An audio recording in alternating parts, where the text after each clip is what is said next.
All right, we are live. What's up, folks at home? Sorry for the delay.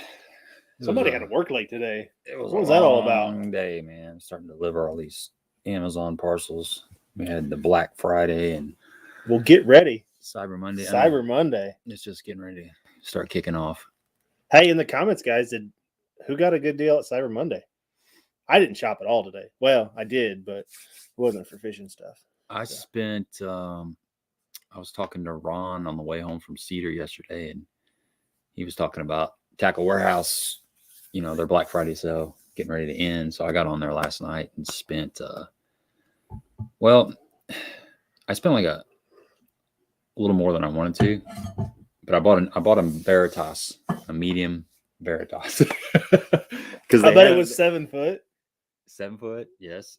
Any action guess? Medium. Well, you said medium. Oh, did I? Yeah. Okay. Yeah, I bought one, man. I think that's a replacement, isn't it? It's a replacement, yeah. Does it have the micro guides still, or is it back to the regular guides? Well, it wasn't the Veritas. They've got like a versions of them, a Veritas, and then even in the Veritas line they have some different versions really? now. Yeah. It was it had the 3M resin. It was a little bit upgraded from the Gen 1 and Gen 2. Okay. Cool. But you know what? I don't even know if it had the micro guides. It was 20% off. I think I got it for $80. It's not bad. No, I figure $80 is fair just for decent rod. I need something to throw underspins on because my 7 foot smoke is tied up with an underspin right now, and I like to use it for finesse jigs. In the medium? No, medium heavy. Okay. But you ordered a medium in the Veritas. Right? Yeah, because they're actually they're a little bit heavier. A little bit heavier action. I figured with that 3M resin too, it'd probably be even be even stiffer. I used to use that 7 foot medium heavy for my jig rod, like flipping. That's a heavy rod. Their actions are a whole lot heavier. Anybody out there get any good Black Friday deals? I got some new boots too on the way. What'd you get? Well, I got some Wolverine. I've been looking for some 6-inch boots or hiking boots that have 200 to 400 grams of thinsulate, and they're actually kind of hard to find. Really? Yeah. They're not readily available. Something that looks like it's going to be comfortable. It's hard to order. It's hard to order boots too. I never liked ordering boots without putting them on my feet. So. I know. I just kind of took a chance, and they got 400 grams of thinsulate, and they're a 6-inch boot. They're full grain leather, waterproof leather. So I ordered a size bigger, like a size 13. I normally wear a size 12. That's because I've got some 12s, but they're too tight. Yeah. You know? So always order a size up so you can put some extra. Especially for your winter boots. Like my tennis shoes are standard 12, but all my hunting boots, my waders, everything, I go 13. Right. Just so I can throw that extra pair of socks. And then that's what I ordered today. I ordered a new pair of waders because I'm a waterfowl hunter, and I discovered yesterday on the walk back in that I have a wet foot. And that is like 7 hunts in these waders, brand new. Really? Yeah. Huh. Not too thrilled about it. Are they neoprene? Yeah. Interesting. And it's on the bottom, like coming up from the sole of the boot. That's really weird. In their Cabela's brand. And over the last course of 5 or 6 years, we've struggled with them, but it's a style of wader that, it's like that pair of pants. We were just talking about that pair of pants. When it fits, you keep buying them. And these waders, they fit great, but the boots just are terrible on them. So that's a bummer. It is, because they used to be really good. Lifetime warranty? Not anymore. Not anymore. When Bass Pro Shops bought them out. The merger happened. They got rid of that. It's a 1-year warranty now. I guess I got a lot of waders for no cost to me when it was lifetime warranty with them. So yeah, you can't beat that deal. I mean, it's hard to keep that stuff going on because people take advantage of it. Exactly. Which, I mean, I was going through a pair every 3rd or 4th season, so it wasn't terrible. But now I'm going through a $160 pair of waders every year, and this year I didn't get halfway through the season, so that's not worth it to me. No, not at all. Got Phil on here. What's up, Phil? I'm going fishing with Phil tomorrow. We're gonna go to Clearwater. Sounds like fun. Yeah, I'm looking forward to it. Hopefully, we'll run across some smallmouths and fish a different lake. I've only fished Clearwater one time, and it was with Phil. That's been like a couple years ago. So it was this time of year too, wasn't it? No, it was like the spring, if I remember right. Okay. Yeah, it was up really high. What's the water temperature down there? Do you know? I don't know. I think it's like, I was talking to him yesterday, and I think it's like 49.50, something like Really? that, which is kind of what it was at Cedar too yesterday. So everything's kind of cooling off. We got Tom in here. What's up, Tom? Tom sent me some cool frogs. I'll show you these. He makes these little toads. Yeah. But I You think showed those to me last week. Oh, that's right. I think those are kind of over right now. And he sent a really cool spinnerbait too, which I threw that around. That's a sweet spinnerbait. Look like it. What's up, DJ? We got Andy in here. Let's see who else is in here. Stephanie. What's up? Daniel T. Scott Edwards. Jeremiah. Kobe Baker Fishing. No, man. Kobe says, did you see this stuff about Tackle Warehouse getting hacked? Oh, that's a bad deal. That is a very bad deal. Yeah. How many guys keep their credit card information on there? I know. That's scary. I'm surprised it doesn't happen more. Oof. Did not hear anything about that. What's up, William Heiler? Doug's in here. Auto Trieve, man. That Auto Trieve. I'm not going to go on a big Auto Trieve tear, but it's the deal. It saved me. I was thinking about this yesterday. So I was throwing the Berkeley Stunna jerkbait. It's $15, which, by the way, we are going to be doing a giveaway tonight. And that is going to be one of the baits that we do give away. Awesome. Thanks to Jeff Moon Body Shop in DeSoto, Illinois. And so I got it hung up on a brush pile. Cruised over there with it's kind of like when I get hung up, I don't even worry about it anymore because I know that thing's going to get it off most of the time. But I went over there, got on top of it with that Auto Trieve and dropped it down there, and bam, got it off. I was throwing a Crocagator. What is it? I can't remember the name of their jig. Anyway, I was throwing a It's the Weesey jig? No, it's not the Weesey jig. It's the other one. I cannot remember it. I'll grab him. I got some over. Anyway, I was throwing a jig. I got hung up with the jig. Went over there with the Auto Trieve. Got it off. And I was throwing an underspin, Cumberland Pro underspin. Got it hung up. Went over there, got it off. So I was thinking that's like, I don't know, it's like $25, $26, something like that. That came off. It's not the Weesey jig. It's that other one.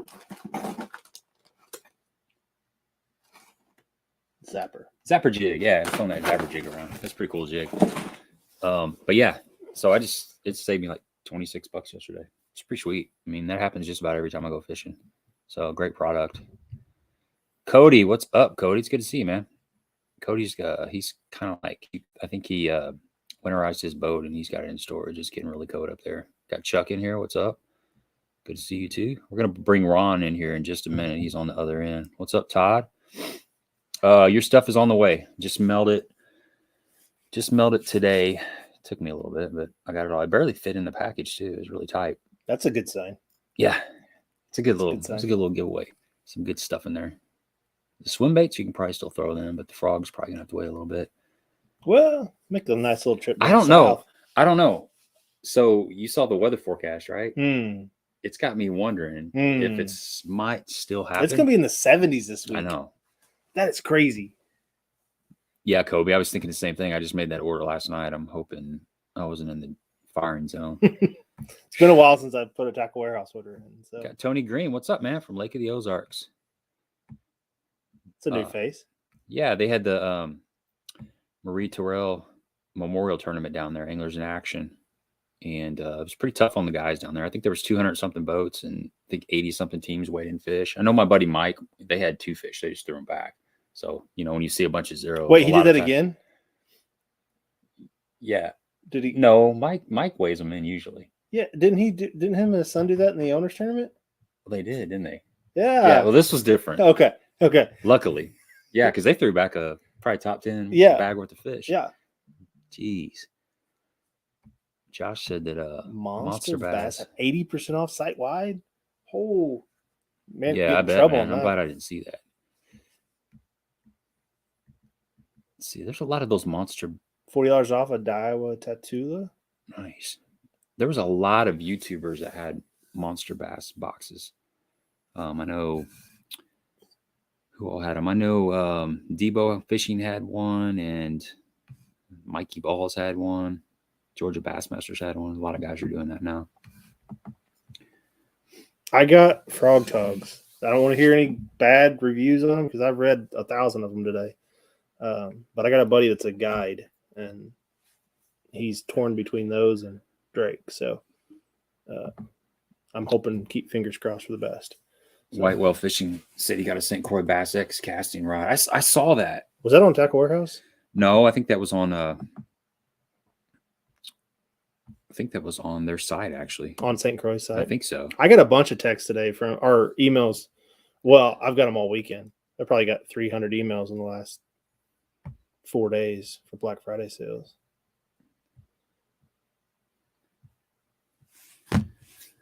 Let's pull Ron in, see what happens here. He said his Good tip. internet Thank you. service is slightly spotty, but we'll make it work. If not, he might have to do it on his phone. What's up, Ron? What's up, guys? Nothing, man. Just talking about Black Friday deals. I saw those Berkeley Stunnas you got. You did a little Black Friday shopping yourself. Yeah, I filled up the cart. They were over at Academy the other day. Were they? Yeah, there was a whole rack of them over at Academy. Huh. So I need to go over there and look then. Yeah. I ordered some of the stuff was back ordered last night. Actually, that rod, and then I bought one of the Stunna 112 plus ones that was back ordered. And they said it wasn't going to be shipped until like December 24th. So I was thinking if I'd have had time today, and I may do this tomorrow, call and cancel those and then reorder them on a separate order, the back ordered stuff, so I can get it. I don't want to wait till, the end of December to get the stuff I want now. Yeah, I was listening to you guys about Tackle Warehouse and getting hacked. My debit card got zapped about a week 10 days ago, and I don't know if it was from Tackle Warehouse or not. Well, Kobe says apparently after people order, they're getting hit with a random $1,500 charges, if I read that right. So, yeah. They didn't get me for that much. I got two $500 miscellaneous charges to like that Bitcoin stuff or something. I don't know. My bank's card services department caught it and called me and shut my debit card down. I had to go get another debit card and blah blah blah blah blah. And I didn't lose any money, but it's just a pain in the butt. But I ordered a bunch of Tackle Warehouse stuff afterwards on my new debit card, so I'm wondering. We'll see what happened. Yeah. See, we got a long 44 ride from Oklahoma. Good to see you on here. Speaking of Oklahoma, did you hear about Bass Talk Live? The change? Mark Jeffrey announced that he's walking away on the 20th. Not walking away, but he's done. He's throwing in the towel. I had a really sneaky suspicion because Matt's been booking all the guests for like the last 2 or 3 months. Okay. It just kind of, and they were talking about him walking away, but he said it wasn't anytime soon. So usually when somebody says that, they're thinking it's coming soon. So he's done completely. It was on the 20th is going to be his last show. The episode today, he talked all about it. It was real heartfelt. I mean, Matt was real emotional. Jeffries was real. He felt good about it, and he felt it was his time. He talked about his days working with UPS, and he got to a point where he knew he had done all he could do there, and it was time to move on. That's kind of how he segued it over to the current situation. But yeah, he's still going to be around. Obviously, he's probably going to jump on every once in a while, but Matt's going to be taking it over in 2020. Still going to have the same studio? They're still going to have 4 days. They're still going to have a day 4 with Frank Scalish, and they're going to be doing most of it's going to be, from what I understand, they're going to have access to the studio. I don't know the exact details. It's going to be interesting how it all unfolds, but they're going to be doing like theme weeks and probably have a guest that will be with them for 1 week or 2 weeks. I imagine Bradley Hallman will probably play a role. I'm sure Frank Scalish is going to play a bigger part. I wonder how it's going to work when Matt's on the road next year fishing all 9 opens. I know there's going to be some tight spots are going to have to work out. We might have to try to get Matt back on here. Yeah, I think so. I'll reach out to him again. He's a really super good dude. Maybe he can come on here and kind of talk about what he sees.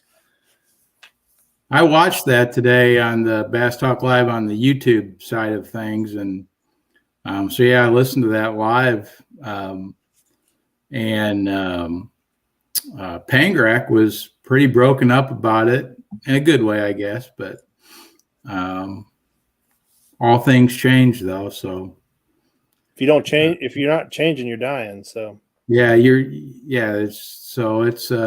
And what I didn't realize is Mark Jeffries went into a little bit of his history and talked about his last days at UPS, and but he brought the fact he's got multiple sclerosis, which I didn't know. He's got MS, and with his recent health scares, he's basically healthy right now, and he wants to enjoy the days ahead of him while he's healthy, which I totally get.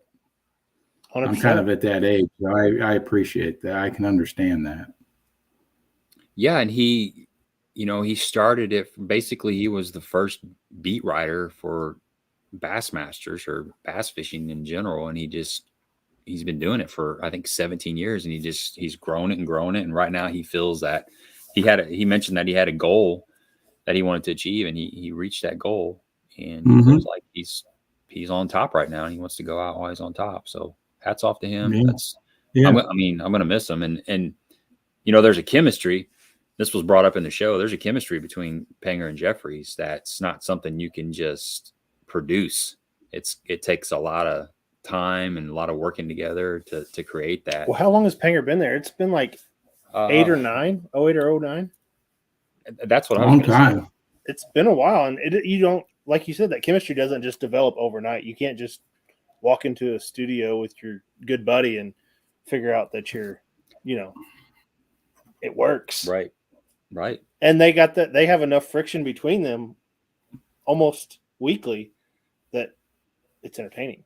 Right. They're very good at engaging and discussing things, alternate points of view and stuff. For sure. And both of them have really good points of view. What does Jeffries always say? Engaging, educating, and entertaining. Yeah. It's the 3 E's.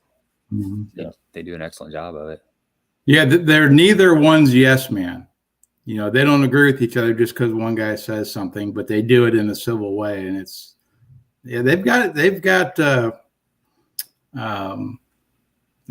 a pretty good show, and I'm disappointed. I've just been privy to it for about the last year. I missed the last 16 years of it, or however long it's been going on. Gosh, Gabe's the one that turned me on to it, and it was, it's been a couple years, hasn't it? 6 or 7 years that I've been listening to it. Yeah. Yeah, I can't remember how long. I started listening to it when I started as a traveling sales guy. So. On the road. Mm-hmm. Yeah. That's what gets me through my weeks. I'll bet. What do you do on Friday? What I try to do is I have about 3 different shows that I listen to. So Monday, I always try to listen to Low Budget Live with Luke Duncan on Monday, which granted it's only an hour. So, but by the time you drive to somewhere, stop, get out, drive somewhere, stop, get out, you could turn it on for 3 stops and go through everything. So I usually miss Monday on Monday and listen to Monday on Tuesday, Tuesday on Wednesday, Wednesday on Thursday, so on and so forth. So every once in a while I'll catch a 2-hour drive that I get caught up. So I listen to Hammer Lane Legends. You turned me onto that one. It's a good one. That's a good one. Isn't it? It is. It is. Yeah. Hammer Lane Legends is Tony Merkel. He's got another podcast called The Confessionals, and it's more of it's a paranormal. There you go. It's paranormal. But Tony Merkel is a truck driver, and his dad's a truck driver, and they get together and they do a podcast called Hammer Lane Legends, and they just talk about. They have different truckers as guests, and they just talk about the crazy stuff that happens out on the road. It's pretty good. They're really energetic. They cut up and they're super funny. It's laid back. It's not it's good stuff. Structured interview. It's kind of just telling stories about truck drivers on the road.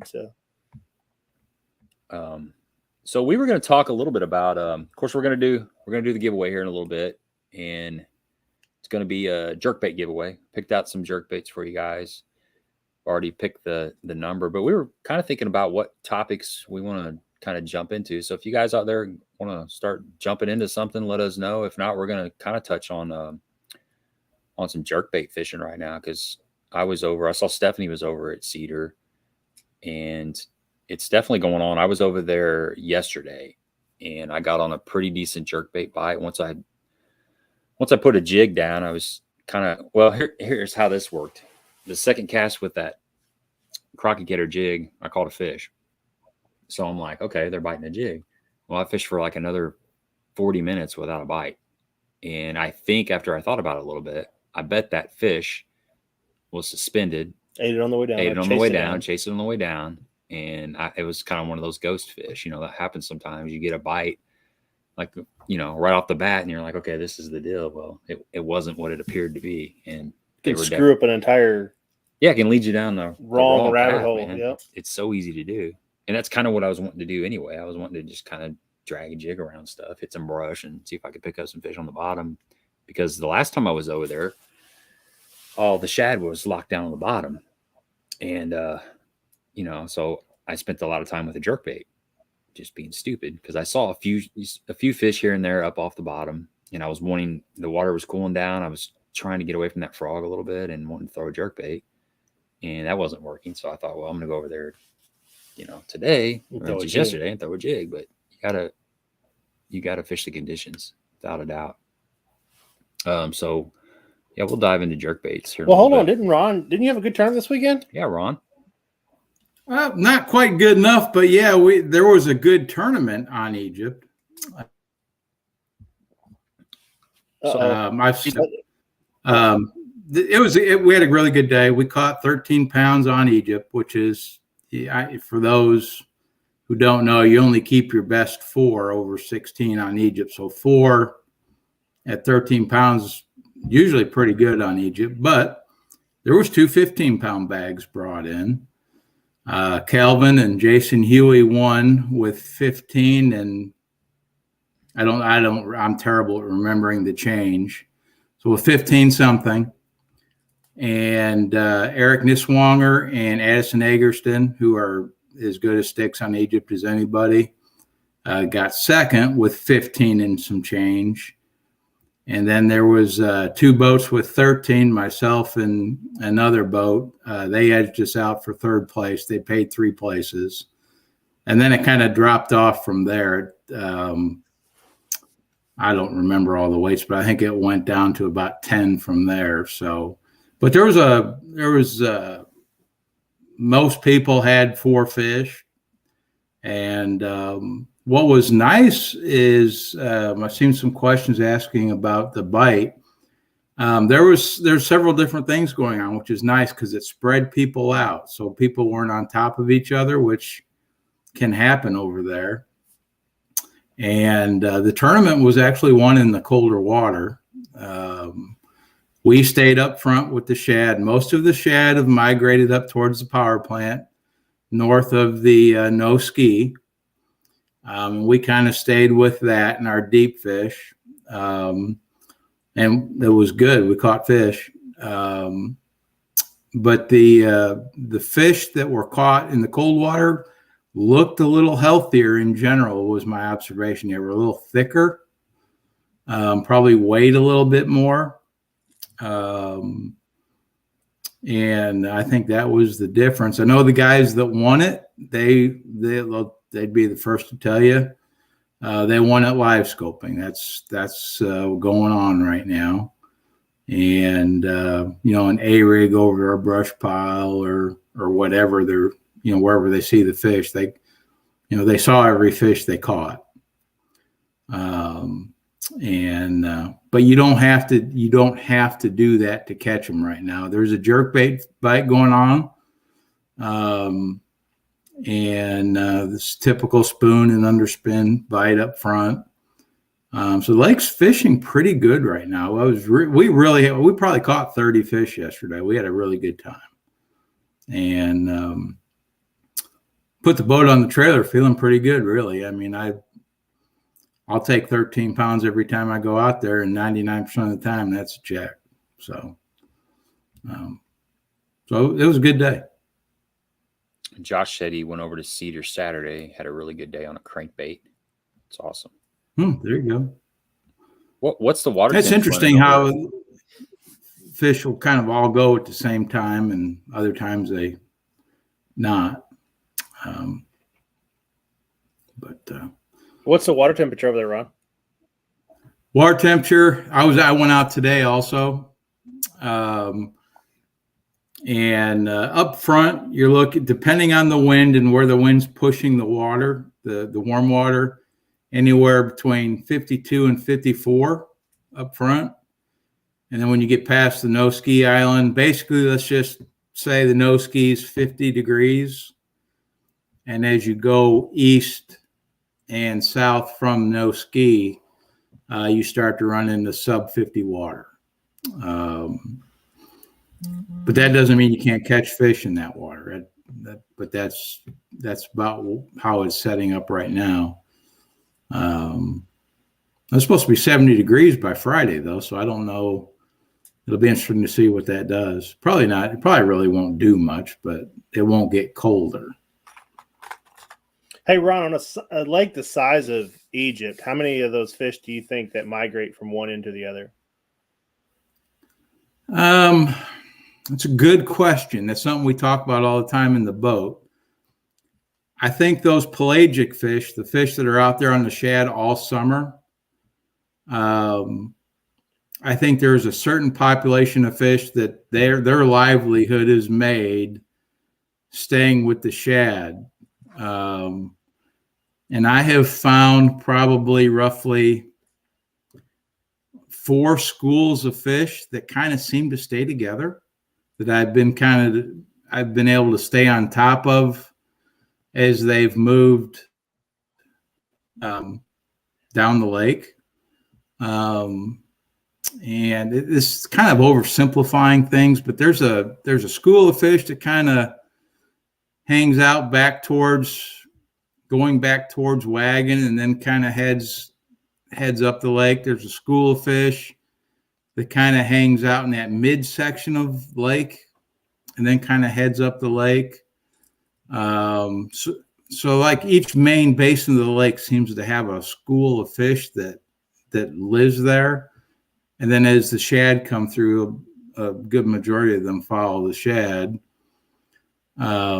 What percentage of the population is really hard to tell. I don't know. I do know for a fact, there's a lot of fish that don't move with the shad. And the tournaments prove that by the way the guys are fishing. There's a very good population of fish that stays and does just, whatever they do through the winter. They go through their natural progression without following the shad. So there's the percentage I wouldn't begin to be able to tell you, but there's a fishable population of fish doing whatever it is you want to do. Fair. That's fair. I think there's fish on, you talk about that fall migration or that movement, especially at Egypt, going from one end of the lake to the other. There's fish that don't even know that the other end of that lake is warm. Exactly. Yeah, they don't know. So you can go down there and catch them when it's 38, 42 degrees in the wintertime, and you can get away from that boat traffic over there, where they're stacked up there in the warm water end, and you can go down to the other end and there's hardly anybody down there.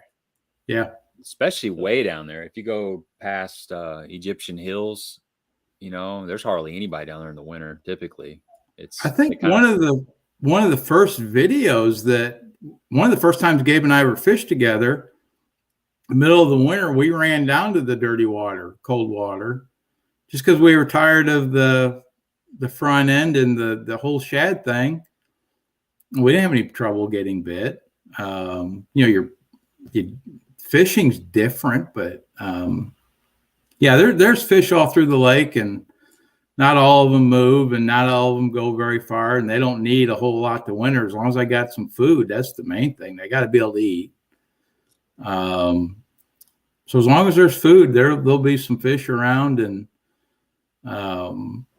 you got all those docks. Remember those docks? While we're really not supposed to fish those on Egypt, I guarantee those docks winter. There's a lot of fish that spend their life cycle on those docks. Mm-hmm. They don't have to go anywhere. They can literally slide back to the walkways, spawn, and then slide out to the ends and have plenty to eat. And there's a lot of those docks that have a channel swing on them, and so there's a little bit of everything. And I tell you what, of all the tournaments I fish, I think I enjoy these winter series over here at Egypt about as much as any of them, There's really, really good fishermen in them. But it's also laid back, and you get guys that are good at different things. And so you get to really kind of see, whether you do well or not. I've been fortunate. I've won a couple of them, but you get to see all the different things that are going on in the lake, and it's really educational. It's a good time, and anyone who's is interested in getting better at fishing in the winter, I highly recommend fishing some winter tournaments. Doug Bates, I think, is getting ready to have his start on Cedar Lake this coming weekend, I think. Yeah, I'm planning on jumping into one this Sunday. I'll fish as many of them as I can, especially, if this weather, as long as it's not raining and 33, I'm probably in. Yeah, I'm with you. I'm staying home too if it's doing that. But I'm not that mad at him yet. No, man. Yeah, I'm retired. I'm not mad at him at all. No. Hey, Ron, I bet you would chase those ducks when it was 33 and raining, though, wouldn't you? Oh yeah, that was in my blood more than God. If you would have said that there'd be a day I wouldn't chase them anymore, I would have said you're crazy. But I tell you what happens. I got a lease over there in your neck of the woods, over in southeast Missouri. Yeah. We had 600 acres we leased 600 acres of rice. Well, it was rice most years. Every once in a while they had to rotate it to beans. But most years it was rice. And we had a spot there that was in between Duck Creek. It's just south of Wapapeller. We're just south of Puxico, just south of Wapapeller Lake. We had Duck Creek Refuge off of one corner, and south of us was Otter Slough. And so we were in the triangle. So when you looked up in the sky, they were crisscrossing all day long. Right. And sooner or later, here one would come, and then the rest would follow. And I killed more ducks than any man should be allowed to kill. And I guess that was the good Lord let me see about 10 years of that. And then it slowed down. And about that time, I got into crappie fishing, and in the winter. And about for 2 or 3 years, that's all I did in the winter was crappie fish. I got that out of my system. And the next thing you knew, I was up at Mille Lacs. So I kind of got out of the duck hunting, but I had my fun. And I miss it every once in a while, but I got my share. I can't be greedy. Well, see, that's me. I miss the wintertime fishing every once in a while, but I still got that in my blood of chasing. I've never been duck hunting. You're gonna take me sometime. It's an addiction. Don't go. Don't go. Don't go. I know that's what I'm thinking. Maybe I don't need to go. Well, so you may change your YouTube channel. There's two types of people that have been duck hunting or that will go duck hunting. It all depends on your first or second hunt. If you have a really good hunt, you're hooked for life. Yeah. If you have a really bad hunt, you fall down, you get wet, you're never coming back again. That makes sense. So that makes total sense. Yeah. My first duck hunt, it was a mallard shoot late season, and I was 18 or 19 years old, and I had 3 other guys that decided to take me that had been doing it for as long as Ron had been doing it when he quit. And now all 3 of those guys don't hunt. So it was crazy, but they kind of passed the torch on to me. So yeah. Unfortunately, it's gotten a lot worse out there with ethics, and just like fishing. You can relay it to any sport, but it's not the way it used to be. And you're starting to get old when you start saying stuff like that. So that's part of the reason we went to the lease is we hunted public all the time. We hunted hard. Really, really, we hunted hard, and we chased them. We hunted them. We went to where they were. Right. And from the Scatters to Oakwoods to Rend Lake to wherever. And then the public thing just got, the swing birds would get shot at. And, I don't have to go on about those types of stories, but, you work hard Monday through Friday and you got a little bit of money in the bank and you're like, we pay a little bit of money for a field. We put our decoys out and we show up at shooting time and get in the pit and no one's around us, and that's it. Right. And we got lucky and we stumbled on a pit that had just come open and it was right in the heyday, basically, of when everything was going on down there. And we mashed them. And it was, well,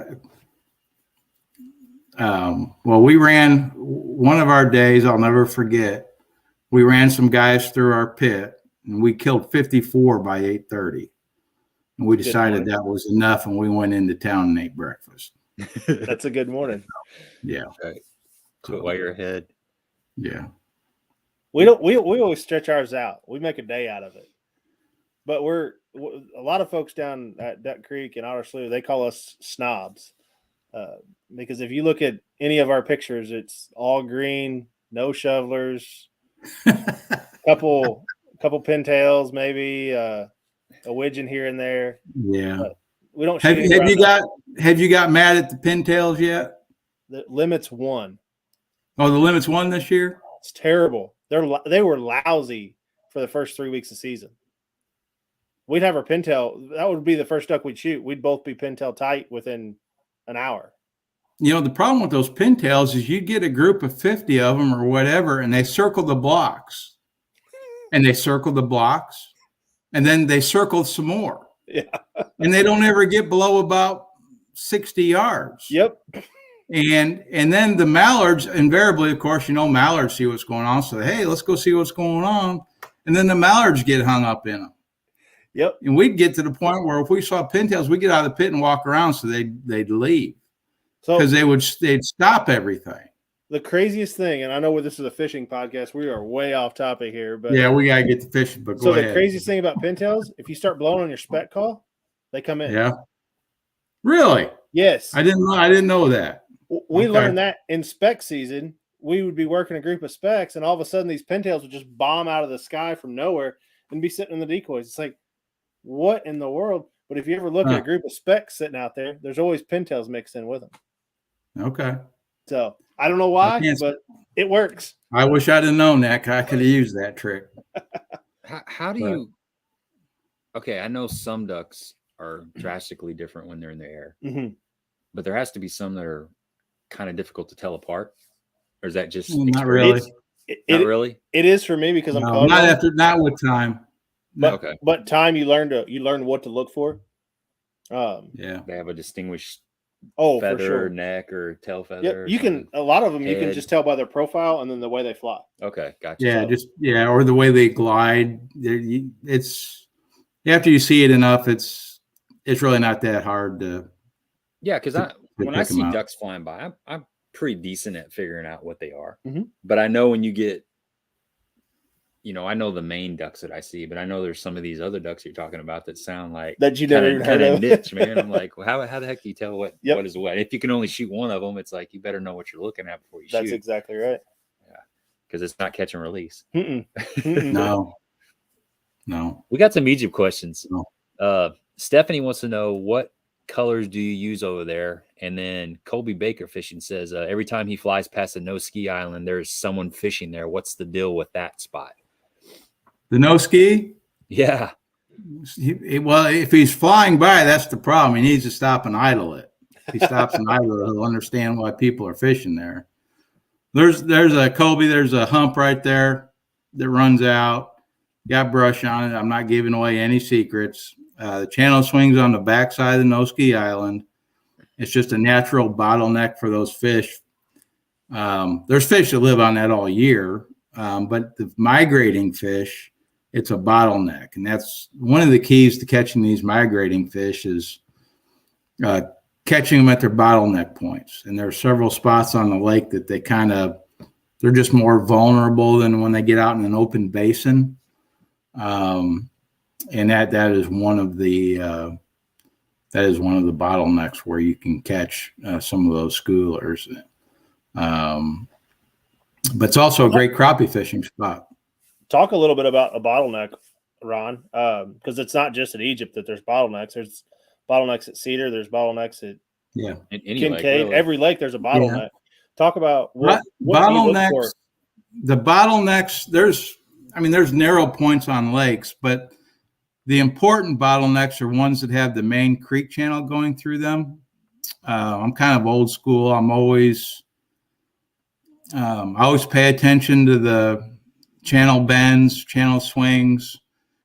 And when you get migrating fish that usually follow the creek channel, I don't know if you've noticed the shad when they're moving, oftentimes are in the creek channel when they're moving, or right above it, even if they're not in it. And so when you get to places where that lake pinches down, coupled with a creek channel, and those fish just literally physically get constricted.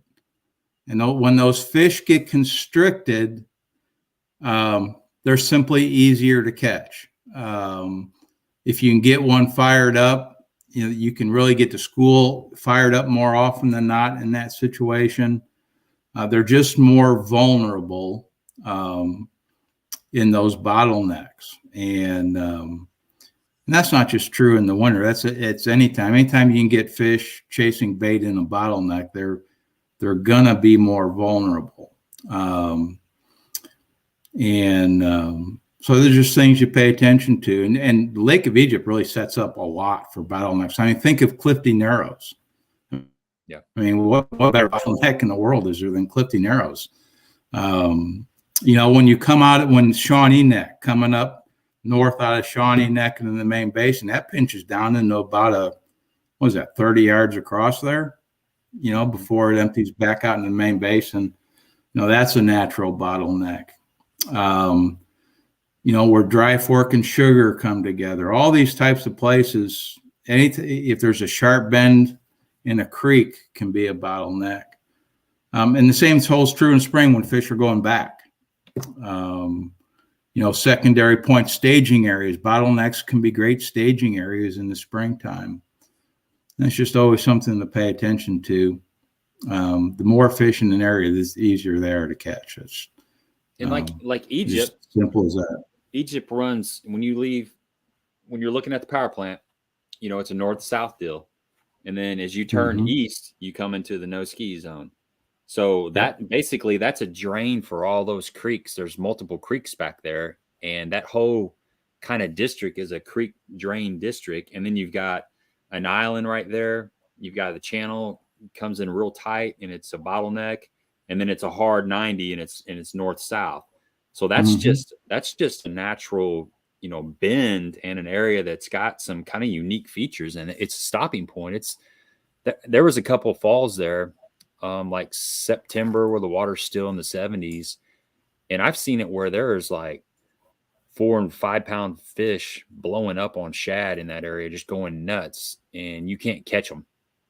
You can't, they're hard, very, very hard to catch. They get so keyed in on the certain size shad right there. But that whole area right there, like you said, is just a place that holds fish all year long. And if you can catch those fish when they're in the right mood, you can have a really good day. But you can spend a lot of time, not getting bit. So it's a place that seems like the shad just kind of hover around in that area. They kind of hang out in that area. And it's also not so much now, but 2 years prior, that's an area where the warm water started to get cooler right there on that bend, because you got the north-south, everything from the power plants, if the wind's blowing out of the north, it's blowing all the way down that lake. And then that hard turn to the east, that's where it started getting cooler. So that's an area where it's kind of natural and the power plant influenced fish kind of all kind of mixed in that area. It's a really unique little area right there. So. Yeah, it is, and and he's right. There's always a boat right there in that gap fishing on that hump. A lot of times it's a crappie guy, or it might be me, or me, or there's one of us idling it, looking for the dots. It's so now I'm not giving away any secrets there at all. But yeah, those bottlenecks are when those shad are moving. You can catch them out in the main basin. They get in the main basin and they're catchable, but they can spread out, and can be a little bit more challenging to stay on top of them. Well, you got to think there has been a couple classics that have been won on bottlenecks, right? Oh yeah. Oh, sure. Yeah, Bridges- I can't think of Bridges a Filey's- specific yeah. example, but yeah. Andy wants to know what are the rules about not fishing docks on Egypt, and how did that rule get started? 10 feet, you're not supposed to fish. You're not supposed to present a lure within 10 feet of a dock.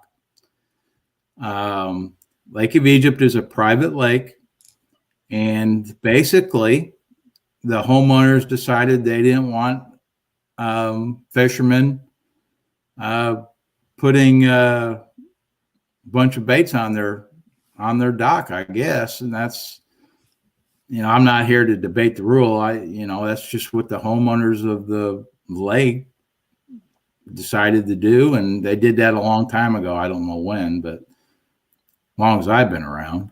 And that's the deal. And I get it. It's, if you're a homeowner and you're not a big fisherman, and a lot of these folks have little beaches next to their docks and their kids are swimming there, and they don't want their kid to impale their foot with a hook, or, I understand. But also understand the fisherman's perspective. It's public water, and so I don't push that rule too hard. I'm not, I'll go another lake if I really want to fish docks. And Well, Egypt's a private lake, right? yeah, Egypt is itself private. Yeah. Right. Yeah. Scott I see Edwards Scotty said- Edwards. He said your boat's still catching fish. Yeah, he's got my old G3 that he fishes out of every once in a while. And that old G3 could get the little grassy and cedar by itself, I promise. Yeah. Yeah, Gabe says there's a natural progression or a flip-flop between duck hunting and tournament fishing. Golf too. A lot of people fish and golf and hunt all kind of mixed in. Yep.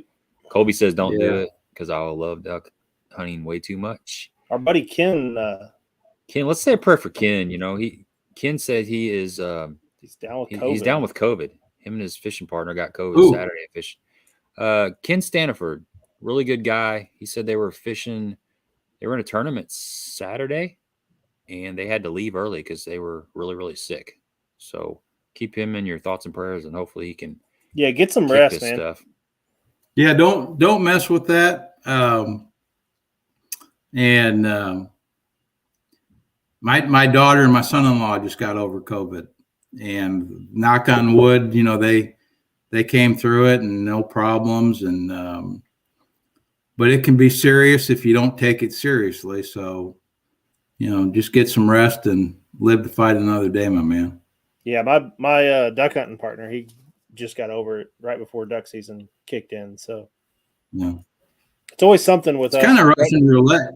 You don't know how everyone gets affected by it different. You don't know how it's going to affect you. So, well, his whole house got it. So he got it.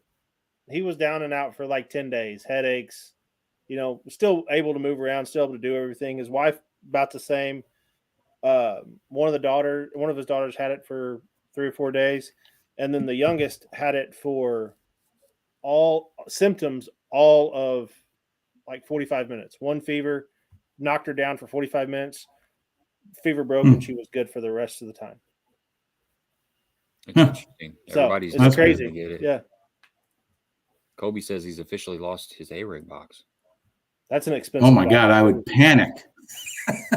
I would be okay with that, honestly. I lost. Not an A-ring guy. No, I lost my jerkbait box a couple years ago. For like 3 days, I could not find it, and I was freaking out. My wife's like, "What's wrong? What's wrong?" I'm like, "Don't worry about it, but I need to find that box." Full of mega bass or something, I'm sure. Lucky Craft, mainly. Yeah. Phil's got high expectations for me tomorrow. He says, "What's your PB smallmouth in Missouri?" Oh, he had to throw that in Missouri. We're going to Clearwater tomorrow. Ron, I'm going to jump in the boat with Phil. Oh, really? He's going to put me on some 4-pound smallmouths, just like it'd be just like Sweet. Mille Lacs. But I hope it is. me too. I don't know what my PB is in Missouri. It's not much. I'm trying to think of. Is it probably out of a stream? It might be. It might be. I mean, Kentucky Lake is 4.5. Mille Lacs is 5.12. I'm gonna say like 3 pounds, probably. I never had a scale when I was in the stream, No. but I've caught some 18, 19-inch smallmouth out of streams before. Yeah. I'm guessing in the 3.5 pound range, for me at least. Yeah. That's I mean, a 3+ pounder around here that's a pretty good. Especially out of a stream. Yeah. Well, let's show everybody what we're gonna give away tonight, and then we'll kind of let me make sure we got all these questions answered here. Yeah, Kobe said he felt sick for 1 day, got tested, and it was positive. Then he went home and took ibuprofen, and it cured COVID. So it's, you know, I had something earlier this year that I was sick, but I never felt like that before. Mm-hmm. And it just felt strange. And my wife said, you need to go and get a test because, you know, I have to work and the kids got to go to school. And if you're positive, we don't need to be spreading that stuff around. And I went and my test was negative, but it was like a weird feeling. Right. So, but then there's a lot of people that have got the rapid test on like day 2 and it's negative, and then they go back on day 3 and it's positive. You hear about that all the time. So it's just it's a strange thing. I had a customer of mine that her brother got, this was early on in it. He got the test and it was before the rapid test. So she called back in and they said it was positive. So they quarantined. He never had any symptoms or anything. But they quarantined for, 14 days or whatever the time period was. And she called back to the health department to make sure he was cleared to go back to work. And she's like, oh, his test was negative. And she's like, no, I have a documentation that you sent me that the test was positive. And ended up, they like mixed him up and sent him the wrong one. So my goodness. So he sat at home for 14 days for no reason. For nothing. Oh, that would make me mad. Yeah. I would be upset about that. I sat down in the basement for one night. It was basically I started feeling funny one day and I wasn't able to go and get a test till the next day. So I got quarantined down here in the basement. It was nice for one day. I wouldn't want to do it for 14 days. No. You know, have your plate lunch slid underneath the door, crack in the door, and bottle of water. No. Bottle of Jermix and a plate lunch under the door. Hey, here's a question from Andy. I know we were gonna go over this giveaway, but he says, Ron, do you guide on Mille Lacs? Because I was curious if you thought about next year what you're gonna do. Yeah, no, I retired. I'm still gonna go to Mille Lacs, still gonna fish. But Lord has blessed me and I've been able to retire. So that's what I've done. And kind of a bittersweet feeling. It's kind of hard to not do it just because I've got such wonderful clients, and really, clients really isn't the right word. I've made some really good friends up there from that, and it'll always be part of my life. But as far as the business side of things, I don't want to miss any more of my grandson's ball games. I've missed way too many of those. So that's RD Outdoors is going to be at the t-ball field and the baseball field in the summertime for a while. I can understand that. My dad, he was on the road for the first about 6 months of my son's life. And he came back one day and he's like, he grew 2 foot. And I said, Dad, he's only 1.5 feet tall. He goes, I don't care. I'm done with this. And that was his last trip. It goes by quick. He just missed too much of it. Yeah. He's like, I don't want to come home. And he's 2. Yeah, I can, how lucky am I to be able to say I made a living fishing? You know what I mean? Yep. And so I'm appreciative of that. The good Lord bless me. And so I know what that is. When I'm saying my goodbyes, I can look back at that and I know what that life is. But I don't want to look back and say that I missed my grandson growing up. It's not worth that. And so So that's what I'm going to do now. There's still going to be a couple weeks out of the year that Ronnie's going to be on Mille Lacs. So I haven't caught my last smallmouth. Andy, I bet if you get a hold of Ron, though, he could probably put you in touch with a guide if you're wanting to go up there. I know a couple guys. You know a couple guys. I'm sure you do.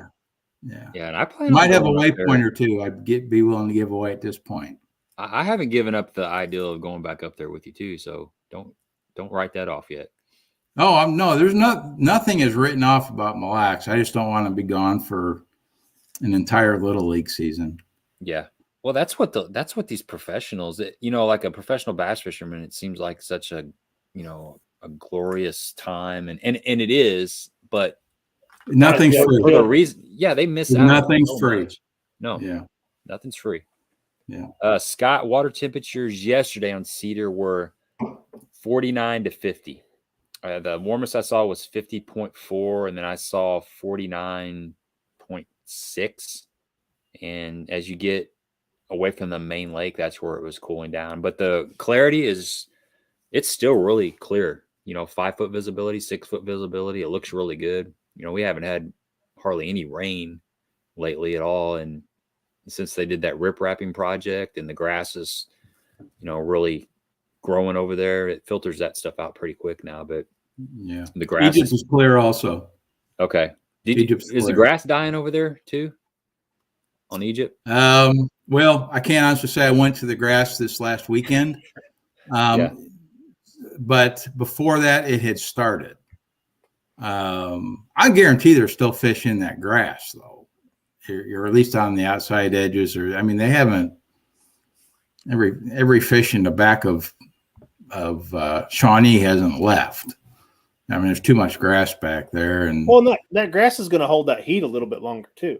It'll hold some heat, and some of that deep grass. When we were talking about duck hunting, one of the things that helped me with my fishing on Cedar in years past, we used to duck hunt Cedar, and we had part of our spread. We had the diver part of our spread. We would set way out, and we would pull up green grass in December and January on Cedar, that deeper stuff. And so that, it's, if there's green grass anywhere, there's fish in it. Now I haven't taken the time to go find out where that is, but I guarantee there's some somewhere over right. There. Yeah. Sounds like a solid plan. He said he just bought his with his wife's credit card. You can apply. I don't have that anymore. So. What's that, Ron? I don't have the wife's credit card anymore.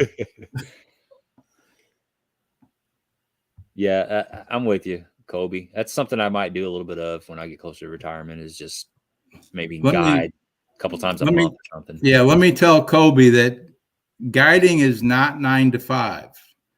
Guiding is about 5:30 a.m. till about 7 p.m. That's your day, buddy. And the day starts way before your clients get in the boat. Your day doesn't end till way after your clients leave the boat. So don't ever, anyone's thinking about guiding, don't ever go into it thinking you're cheating yourself from working, because that's the furthest thing from the truth. You'll work harder than you ever have in your life, but it'll be doing something that you love. That's the difference. As long as that thing that you love doesn't become a job. Yeah. Well, yeah. And you got to put people on fish. That's the tricky part. It's it's a lot like tournament fishing. You're just looking for different caliber of fish a lot of times. Tournament fishing, you're looking for the best 5. Guiding, you're looking probably for more numbers. It's more like a MLF type of format, catch, weigh, and release. But you got to stay on top of those fish. Yeah. Challenge. Somebody said, Kobe was asking about so whatever happened with the supposedly being smallies in Kincaid. There's a few that are still in there. Not a lot. But that was we had Sean Hurst on a couple times, and that was his biggest failure, he said. So yeah, he said they didn't. Basically, he said they didn't take. Basically, isn't that what he basically said? Yeah, they tried extensive stocking in, was it the 90s, Ron, or when was that?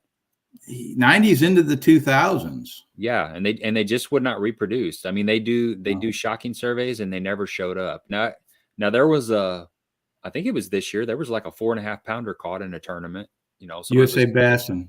Yeah. Right. And then I've heard of a couple more caught, you know, in the past, like in the last 10 years. So they're in there, but they're not in numbers by any means. So same way with the walleye. There's a walleye population in there as well. Mm-hmm. Phil's trying to drag you down to Clearwater in the morning. Yeah, Kobe. Hey. That's a long drive for It's a long drive for me. It'd probably be. How far is Clearwater from you? It's an hour 40. South? Yeah, southwest, west kind of. Yeah. So it'd be 4 hours for me, basically. Yeah. Well, it'd be an hour? 3. Yeah, 3 hour to Cape. 3. Yeah, you could do it in 3 easy. Yeah. It's pretty good. Well, hold on. There's nothing easy about the drive to Clearwater. No, it's not. I was looking at it on Google Earth, and it's all over the place. So I was actually flirting with the idea of just taking the southern route on 60, even though it's an extra 20 minutes, 30 minutes. It's straight. But it's straight. Yeah. You know, and you can go 7 over the speed limit. You know, through the hills, you almost got to do the speed limit. Yeah. Because you can't, I mean. Especially depending on what time you're going to leave in the morning, it could be. I'm going to meet him there at 8. Still, you got that. Yeah, Doug says 3 hours for Ron. That early morning deer traffic. Yeah, I know. That's what you got to worry about. Yeah. You taking the truck or you taking the car? I'm taking the car. Probably. Well, you slide underneath them. Yeah, I need an oil change bad in my truck, so I'm trying to limit that. I got to make an appointment this week and get it knocked out. I'd drive down there one morning. Yeah. I'll let you know. I'll send you some pictures. Okay. Yeah, I'm available. There'll either be pictures of Phil or there'll be pictures of smallmouth. I don't know, but I'll send you some kind of pictures. What level? I know that lake changes a lot water-wise. What level is it at? I don't know, but I don't think it fluctuates too much right now, especially since, you know, we haven't had rain. I'd say it's probably a winter pool. Doug's on here. He's been down there quite a bit. But yeah, I've seen that. I've seen that lake. When I was down there with Phil, he showed me some high water marks when there was kind of a big flood down there. And I'm not kidding you. It was like way up in the woods, like further than you would ever imagine that water could be up there.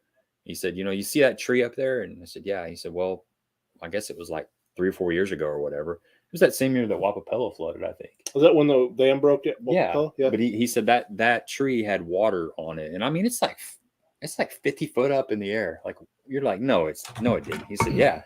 And well, I mean, you think about when we fished Cherokee. Mark said it's that winter pool.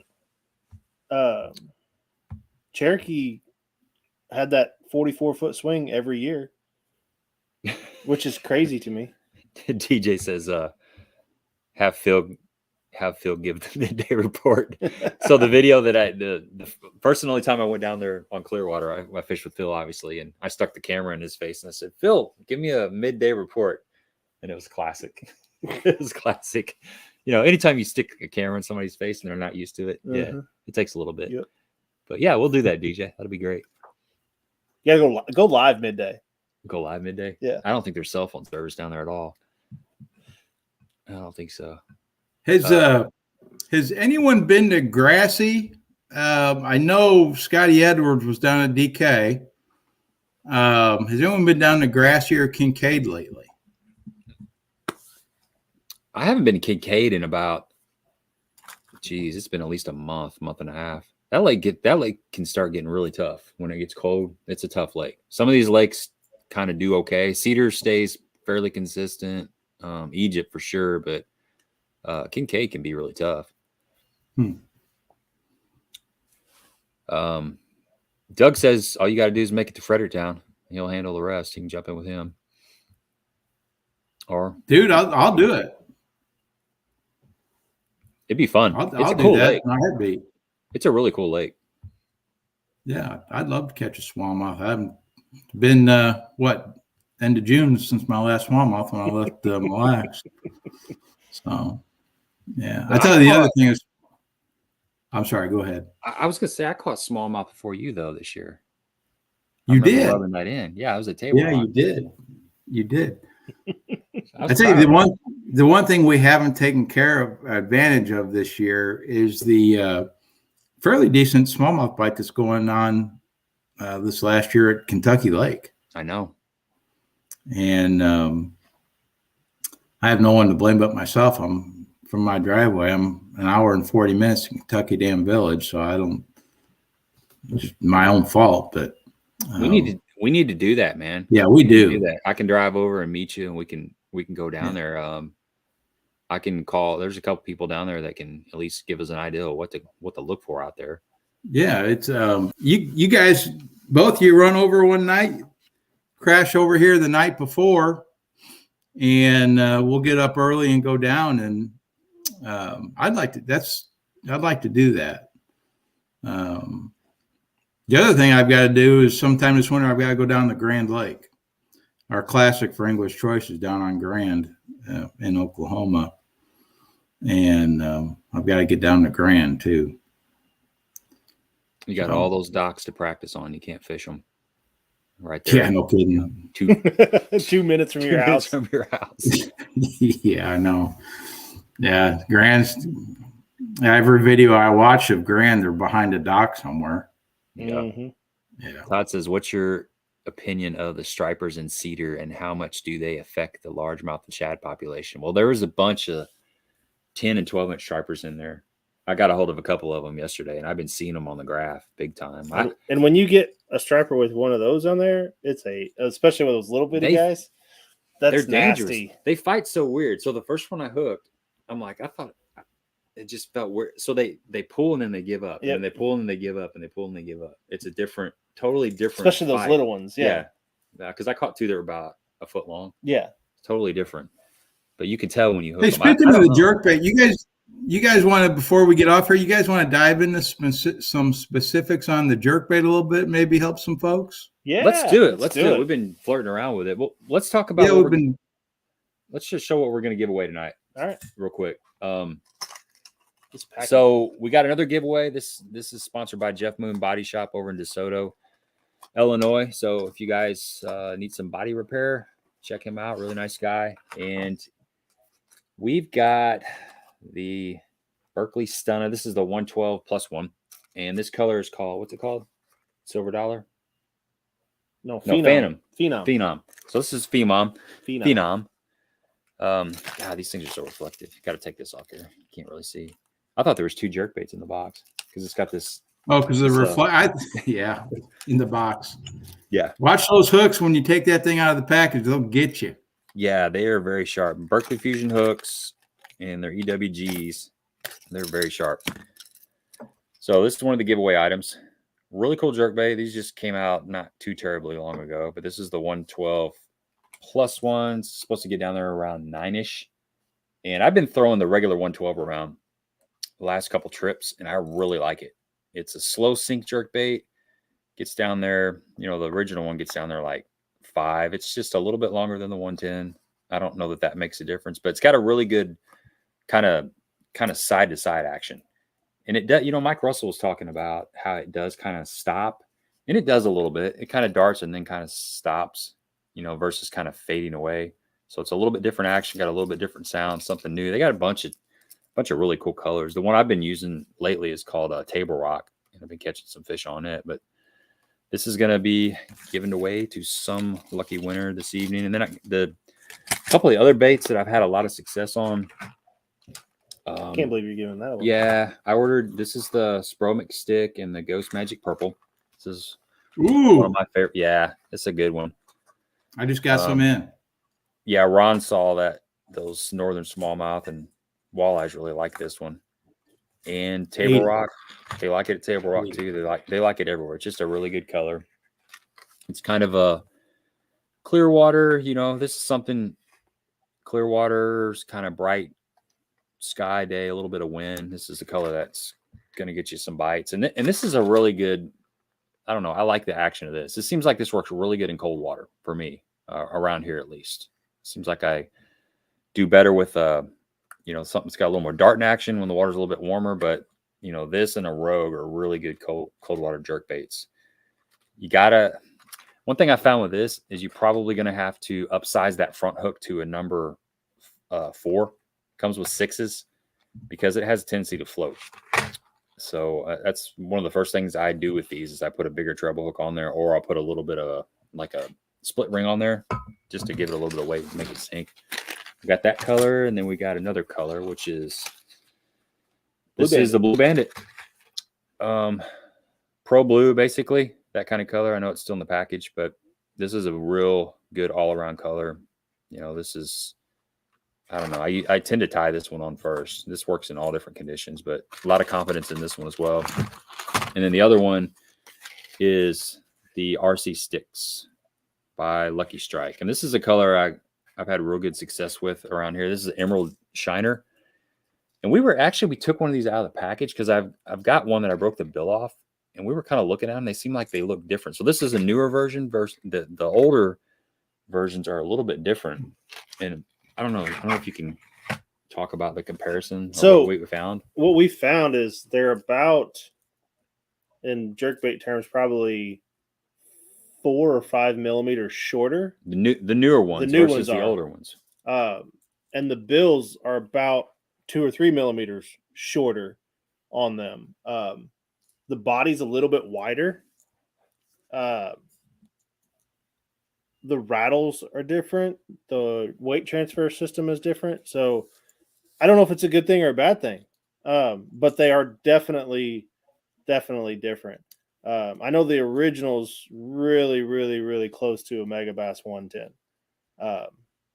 It's dang near identical, isn't it? It's close. I mean, it's a little bit different action, a little bit different sound, but just looking at it profile is pretty close. And the hook hangers are in a different place too, didn't you? Yep, the hook hangers are in kind of that same. It's off by millimeters, and it was pretty obvious when Gabe showed it to me. It's sitting on the table when I pulled in, and it's obvious that it's definitely different on them. But we do have the brand new one, Rick Clun Classic in Emerald Shiner. Yeah, so that's going to be part of the giveaway, and probably sprinkle in some Cumberland Pro product. Some good stuff, buddy. Say that again. Giving away some good stuff. Yeah. And it's time. It is time right now. That jerkbait thing's. Yeah. We're gonna hit this one just right. Starting to pop off. They're starting to bite it a little bit over here at Egypt. What's some of your tips and tricks on jerkbaits? Yeah. Talk a little bit about jerkbaits. What have you learned over the years with jerkbaits?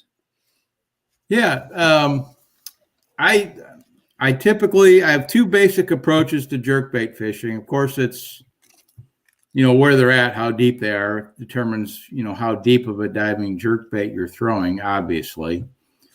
But anytime I can get away with throwing a jerkbait on a spinning rod, I will. Over a bait casting reel. A couple of reasons for that. Number one, it's easier to cast in the wind. Especially, I still throw the old Smithwick Rogue somewhat. It's a lighter bait, so it's easier to throw on spinning. A drag system is much better on a spinning reel than it is on a bait casting reel. So if you get a big fish, still important in the winter in open water, that drag, you won't lose many. And then the other thing I do differently was when I'm throwing it on a spinning rod in open water, is I will still throw monofilament. It's one of the few times I still throw mono. And a couple of the pros I've read still do. And it's probably as much, it's how I learned. So I'm kind of staying with something that's confident. A lot of my older jerkbaits in the box have been weighted, so they're neutrally buoyant with monofilament. And if I put fluoro on them, they'd probably sink a little bit. That's probably part of it. But that stretch in that line is important sometimes with the big fish on a jerkbait in open water. Now, the other approach I'll throw on bait casting. Oftentimes I will target fish with a jerkbait just like you would with the spinner bait in the springtime on a blowdown. One of the best ways to catch a big fish on a jerkbait in the wintertime is targeting blowdowns or hard cover with the jerkbait. And I can't be accurate enough with the spinning rod, nor could I move the fish away from what I'm fishing with the spinning rod. So I'll go to a bait casting rod, a little heavier setup, and I will use fluoro on that for crawling a jerkbait down a blowdown or something like that, or over brush, just depending on what the situation is. And I can be very accurate with my casting that way. And if there's a bit of advice I could give on a jerkbait, don't be afraid to throw that in the heavy cover. And you can use a long billed jerkbait without promoting any brands. You'll see guys that fish timber with a long billed crankbait, and the bill of the crankbait acts as a weed guard basically, and it guides your bait through the brush. Well, the jerkbait does the same thing with a long bill on the jerkbait, and you can jig fish a tree with a jerkbait on like a spoonbill jerkbait. And if I can tell you how to catch a big fish in the winter, that's probably about as much juice as I can give somebody, especially on a lake like Cedar, a little grassy. So I'm gonna ask a selfish question. Tell me if you're going to give up too much juice. When you're running that jerkbait through there, are you just weaving it through there, or are you jerking it through there? It depends on the tree. Okay. It's different with every tree. It depends on the cover and what the cover will allow me to do. Sometimes you really can't jerk it because there's too many branches, and you're just going to get hung up. But if you have the opportunity, you're going to jerk it. Yeah, if I have the opportunity, let's say there's a clean trunk, nice long, no branches on it. Right. As tight as you can get it to the bark, but then snap, pause, whatever the cadence for the day happens to be. Right. I'll do that. But sometimes if you're just in the stuff, you just don't have a chance to do that, and you just got to kind of guide it through there, and you just let it pause when you can. And there's just a feel to it, just like there's a feel to working a jig through a treetop. It's really not any different. And you will be amazed how many big fish will pull up on those big blowdowns, especially maybe not as much yet, but late winter. That is a really, really good way to spend your time with the jerkbait. And when you're fishing something like that. But the open water with the spinning reel and monofilament, or even if you like to use fluorocarbon, that's fine. But open water, if you're fishing open water, don't be afraid to experiment with the spinning rod. What's your pound test on your mono and your fluoro? 8 typically on a spinning rod. Sometimes I'll go 6 if it's really clear and I'm fishing pressured fish. I'll go pretty light. I guess in general, I'll go as light as I can on a jerkbait. On a bait casting situation, maybe 10 or 12 fluoro, working it in those trees, and try not to get any heavier net. The heavier the line you use, the more it impedes the action of the bait. Another little trick, probably shouldn't say this, but take the split ring off the front of the jerkbait and tie a loop knot. And in the wintertime, you will be surprised at what a loop knot tied directly to any bait, what a loop knot will do to the action of a bait, as opposed to the impedance of a split ring. That's I just learned how to tie a loop knot if I would like to fish a lot. Swim jigs, well, there's a lot of things, loop knot. Walking a dog on a Zara spook. There's a lot of things. Crappie fishing, imperative. Loop knot's really important, and a lot of guys don't take advantage of a loop knot. Yeah, so you're talking about a deep dive or the big build crank or jerkbait versus standard. Not necessarily. Yeah, I will fish that deep, but if I'm fishing heavy cover, often I'll throw the deep diving bill, and I'm using the bill as a deflector. Yeah, I mean, you can see like this is a Lucky Craft DD, and look at this is an SB100, but look at the difference in that bill. So like you said, it's not just about getting down there deep, it's about deflecting off cover, just like a crankbait. Yep. And it makes a big difference. This is going to get caught up a whole lot more than this. This has a better deflection. Yeah, that's a good point. You know, that's something I was working on the last couple of years, is fishing around that cover and banging it around, not getting caught up, or not worried about getting caught up and dragging those fish out. Josh says, is there a water temp or situation where you would pull the jerkbait versus jerk it? And there is for me. I've seen that where they do want it sometimes. They do want it kind of like a sweeping action and a stop versus a twitch. Usually the colder the water, not only do you let the bait sit longer, but you don't want to entice as much action. You don't want to hit it near as hard. So that's, for me, that's when I've caught fish pulling it. Like when that water's 41, 40, 39, something like that. I've had some good days just pulling it real slow and just kind of making it flutter a little bit and then just sitting instead of doing that. Yeah. For me, or pulling your jerkbait to get it down to the depth you want and then start your cadence. Yep. For me, it's trying to let the fish tell me what cadence they want, because they'll tell you. Yep, 100%. And it changes throughout the day. So yeah, so that no, go ahead, Ron. I'm sorry, I was just going to. John was asking a question on the spinning rod. John Eubanks, I tend to use a medium light rod because I use as much light line as I can. And actually, Gabe interviewed Mark Menendez a few months ago, and I think they referenced some jerkbait fishing. And Mark Menendez was talking about the same thing, using 6 or 8 pound line and not being afraid of it. And listen to Scott Everts go, shh.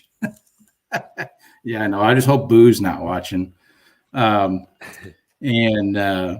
So yeah, use as light a line as you think you can get away with jerkbait fishing. And it sometimes it has nothing to do with fishing your line. It has everything to do with how your bait acts in the water. That's light line always allows your bait to do whatever that bait's allowed to do. And whereas heavy line will impede that. fishing with Dino's got a really good question. It's directed right at you, Ron. Does anyone throw the Sasquatch jerkbait? Are those out yet? That might be that might be something. I don't know. You got a Sasquatch story, man. You ever gonna tell that, or is it like not a live streams type story? What Sasquatch story? You said you had something happen at Cedar or something. I thought maybe not. Maybe I just wanted it to happen. I think you wanted it to happen. I've got a Sasquatch story at Little Grassy. Do you really? Well, bust it out. Yeah, it's actually, yeah, I've got a. So when we used to fish night tournaments all the time over here. They still have them, but not like they used to. Some old buddy, God rest his soul, Dane Clark. We're fishing Little Grassy off the. There's some long points that run out.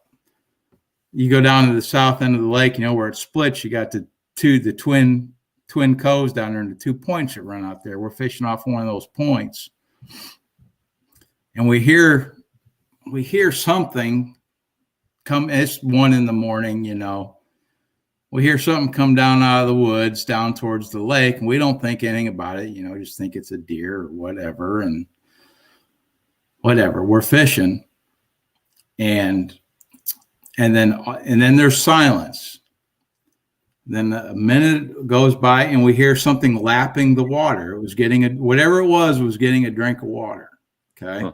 You could hear it, lap, you could hear it drinking the water, plain as day. And then it's quiet. I mean, there isn't a sound, and then all of a sudden this screech and this blood curling, hair curling screech comes off of that point. and Nate, and this isn't a lie. Innately, I mean, my hair literally stood up on my neck. Literally. It was just like it was just an innate response. Same thing happened to my fishing partner. My fishing partner turned around and says, "Let's get the hell out of here." We fired up that outboard and we left. We didn't know where we were going, but we were leaving. And it was the eeriest. It was just like whatever that response is, the danger just kicked in, and we were gone. It was Sasquatch. I'm sure it was probably a mountain lion or something. I don't know, but to this day, I can remember it like it was 5 minutes ago. It was. Yeah, see, my experience was, and I think this is what Gabe is referring to. Mine wasn't at Cedar; it was at Duck Creek, and I was hunting by myself. And I'm sure you've hunted Duck Creek, and some folks on here may have as well. But it's all public ground. You walk in, you draw your spot, whatever. And you talking about the wade and shoot? No, this was actually out in Unit A in the fields. But it was before they had done the remodel, and it was on the back side or the north side of Unit A, and I was walking down the gravel road, and I heard something in the woods walking next to me. Didn't think anything of it, but I had parked my truck, dropped all my stuff down, a couple hundred yards down the road where I was going to put in at. Left all my stuff down there. Gun, decoys, backpack, everything's there.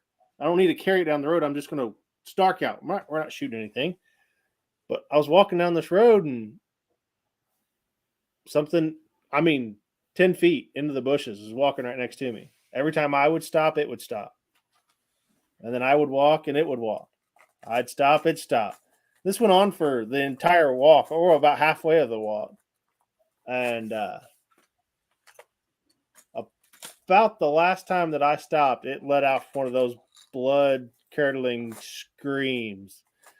And I was gone like a bolt of lightning. I was running like a little schoolgirl. Yeah. I got in that boat, and I don't think the 9.9 would run faster than my boat paddle that day, because I didn't have a 9.9 on it, but I was paddling my ass off to get out there. I didn't know what it was, but if it was coming after me, I was hoping it couldn't swim. But yeah, sounds familiar. Yeah. I don't like it. I think we got a winner. This one should be an easy one for you, though. Yeah, I might be able to get this out tomorrow. This is going to save me some postage. And this was not rigged. This just happens. Hey, all right. Phil's the winner. I will bring that stuff down to you, Phil. Crazy, man. Crazy. Congratulations. Thanks again to Jeff Moon Body Shop over in DeSoto, Illinois. I was trying to pull out some of my like just conditions and colors on jerkbaits. I'm still looking around here. Well, I think if somebody wants to just go out and buy like 3 colors. Well, I think you need a clear one or a translucent one and a solid color one, depending on the day. Yeah. And then I don't know what your third one would be. Jerkbaits is a personal preference on color, and there's 1,000 different colors out there, but I always tend to gravitate towards the same couple each time, and I'm sure most of us are like that.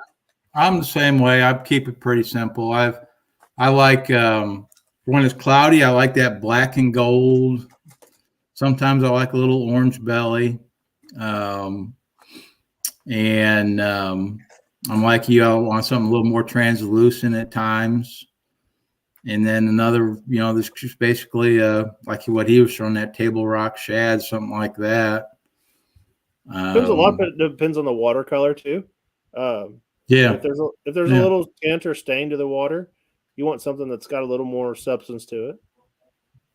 Mm-hmm. Yeah. So a popular color is stain reaction, and that's something that when the water is about 2 to 3 foot of visibility, that's a good popular color. If you got 5 foot of visibility, then you're translucence. But then that's going to change on a cloudy day. Like cloudy, if you got some wind, then you could throw a little bit more a louder color, just like a spinnerbait. You fish a spinnerbait in clear water with no wind. It's probably not a good choice, but you can definitely catch some fish on that same bait when it's overcast and the wind's blowing. Jerkbaits are kind of say I like a white belly a lot of times on any kind of cloud cover. I like a white belly all the time. It's just something I've got a lot of confidence in. I mean, shad have a white belly, and they've always got a white belly. It doesn't matter what the weather conditions are.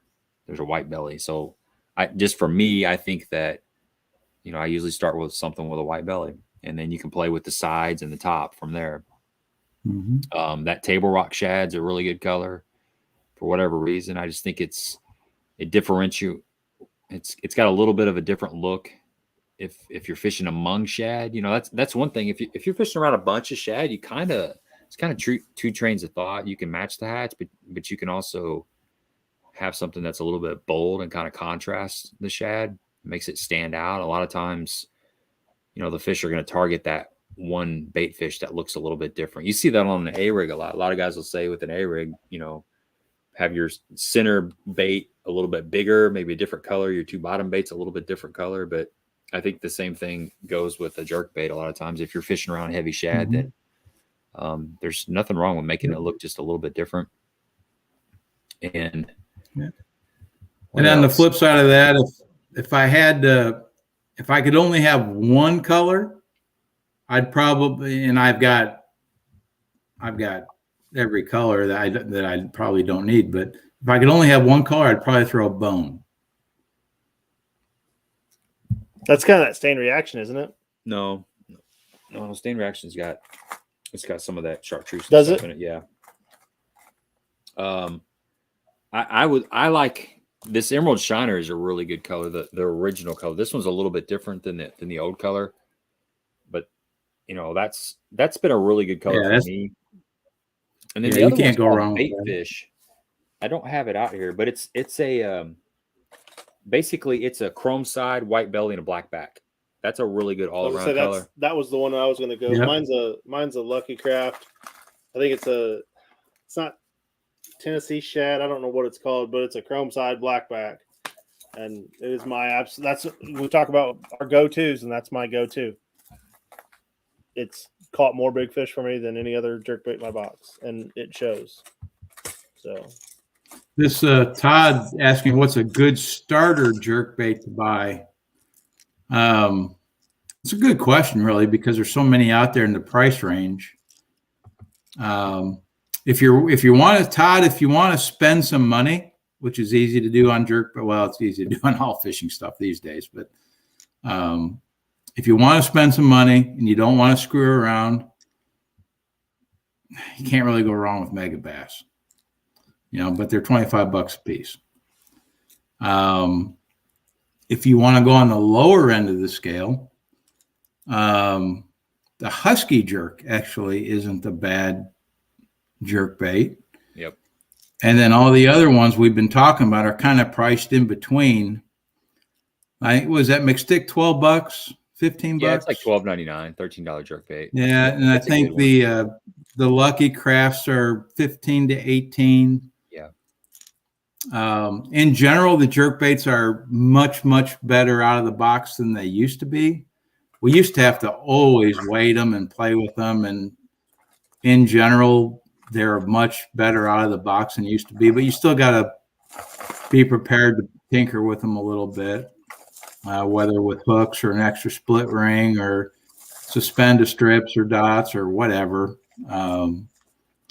But that's kind of your range. And then just like we've been talking about, don't get too crazy with the colors. Find a few basic colors get some confidence in a couple colors, and then you can kind of go from there. This Jackal re-range is another good one right there. That's a really good jerkbait. It's like a mid price point too. It casts really, really well. Yeah, that's a good one. Yeah.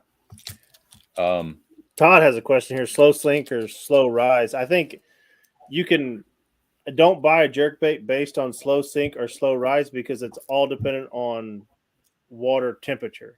Because you'll have some jerkbaits that will sink, and that same jerkbait will rise depending on the water temperature.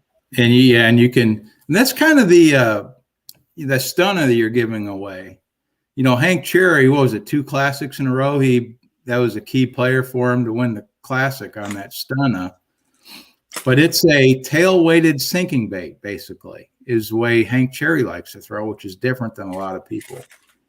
I've thrown it a little bit, and I think Gabe would agree with me. We talked a little bit. The stunner is a very slow sinking bait, basically, out of the box. I haven't thrown it a lot to comment a whole lot on it, but and then some of my other jerkbaits, some of my Lucky Crafts and stuff tend to just be really, really slow risers. I actually kind of like the slow risers if I'm jerking down to the cover, and then it kind of comes up over the cover. I jerk it back down into the cover.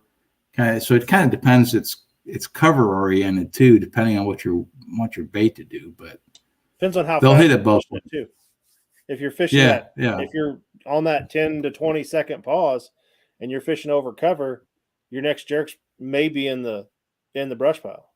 If it's sinking. Right. Yeah. It just depends what you're wanting to do. Yeah. Yeah, that's true. I like a slow fall most of the time, because I think that if the fish is sitting, let's say the fish is sitting in grass that's like, you know, in 10 foot of water, and they're sitting down there and they're looking up, and you jerk that thing down to 5 foot, 6 foot, which is about the depth of an average, you know, 110 jerkbait. And that thing slowly sinks over the course of 6 or 7 seconds. And that fish is kind of rising up to it. You know, I think that happens a lot. And that's why you get a lot of a slack line bite a lot of times. That was happening the other day. I mean, I would jerk it like 4 or 5 times, then let it sit, and my line would be sitting there for 3 or 4 seconds, and then I'd see my line pull off, or you'd see it just kind of tick just a little bit. I envision that fish sitting down below it, and as it's sinking down, they're coming up to kind of meet it, or it's forcing them to make a decision as it gets closer to them, you know. So I personally, I like a slow fall, but you got to pay attention to your jerkbait. You got to know where it's at, especially when you're fishing around wood. If you get caught in grass, that's no big deal. You can rip it out, but you know, brush is different. You know, if it's slow sinking, you got to know about how far down it goes when we reel it down. And that's another thing that Ron said. You know, typically I make a long cast and I crank it down about 3 or 4 times. I don't jerk it down usually. I just kind of slow reel it down and then hit it a couple times, and that's about as deep as it's going to go most of the time. So if you know about how far that jerkbait is going down at that point, you can kind of judge if it's a slow sinking jerkbait, and you know you're fishing over the top of a brush pile that, you know, it tops out at 8 and your jerkbait stopping at 5. Well, if it's sinking, you know, for every second it's sinking like 4 inches or something, you know about when you're getting close to that. So you just kind of got to be mindful of that.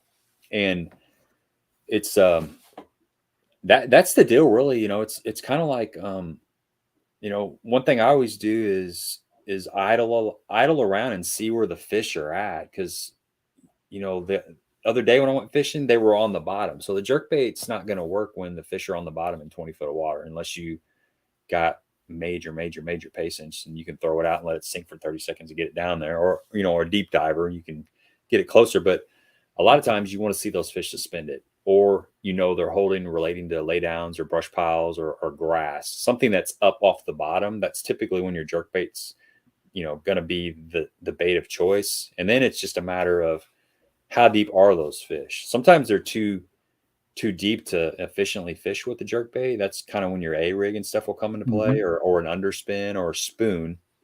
But anytime those fish are down there, let's say they're 14 foot deep, you can take something like that Strike King J300 deep is the one I've been fishing the last couple of years, and it legitimately gets down there around that 11 foot zone.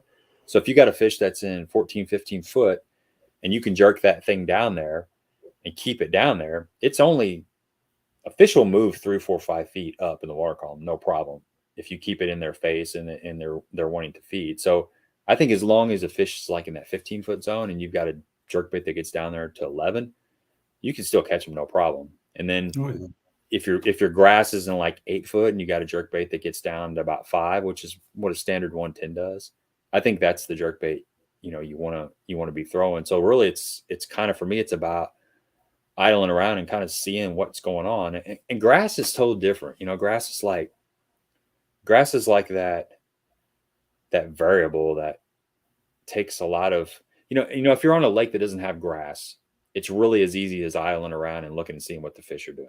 But when you got grass, everything can kind of hide in the grass. It's harder to distinguish if, fish are always relating to grass, but it's like that variable where you're like, do I need to be fishing the grass, or do I need to be out on channel swings and stuff and trying to find fish that are not relating to grass? But so I think if you're going to be fishing the grass edge, you got to get something down there that's, going to get close, just a few feet above that grass. And my theory is to let it kind of sink down into that grass. And basically that's it. I mean, that's my approach to jerkbait fishing. Like Ron said, laydowns, or I know probably shouldn't talk about that too much more. It's kind of I think we're good on the laydowns. that wood's good, man. I think Doug has a great thing to use to catch him with a jerkbait, and that's called live scope. Scope, yeah. I tell you what, live scope, I'm the furthest thing there is from an expert on forward-facing sonar, but you see some crazy things, and it's just like, the fish do what they want sometimes.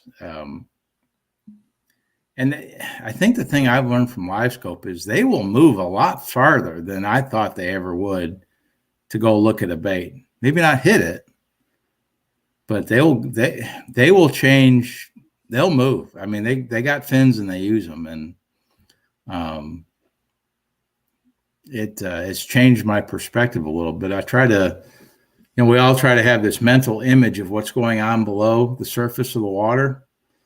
And, that mental image was one thing before live scope, and after you have live scope, it changes a little bit. And, boy, they do move around. My buddy was throwing a spoon, we had that tournament yesterday, and he was on the bottom, and I didn't see the fish. Sometimes they get where you just don't see them. They're just glued to the bottom, and you don't see them, or you don't notice them. He was working the spoon out, and my transducer just happened to be pointed to where he had thrown, and he got done with his cast and he started reeling that spoon in, and this damn missile came off the bottom of the lake chasing that spoon. And I'm like, whoa, quit reeling.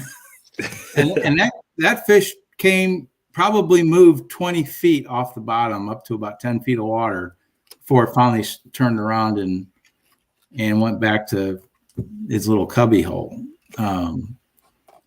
It's just, you just see a lot of crazy stuff out there. Well, we talked about it earlier, Ron. That cadence, you let the fish tell you what they want. With live scope, you got a really good idea if you're doing the right thing or the wrong thing. Yeah, you can watch the fish react, and what Auto Trieve's watching, what Doug's talking about there is amen. I mean, and so it's.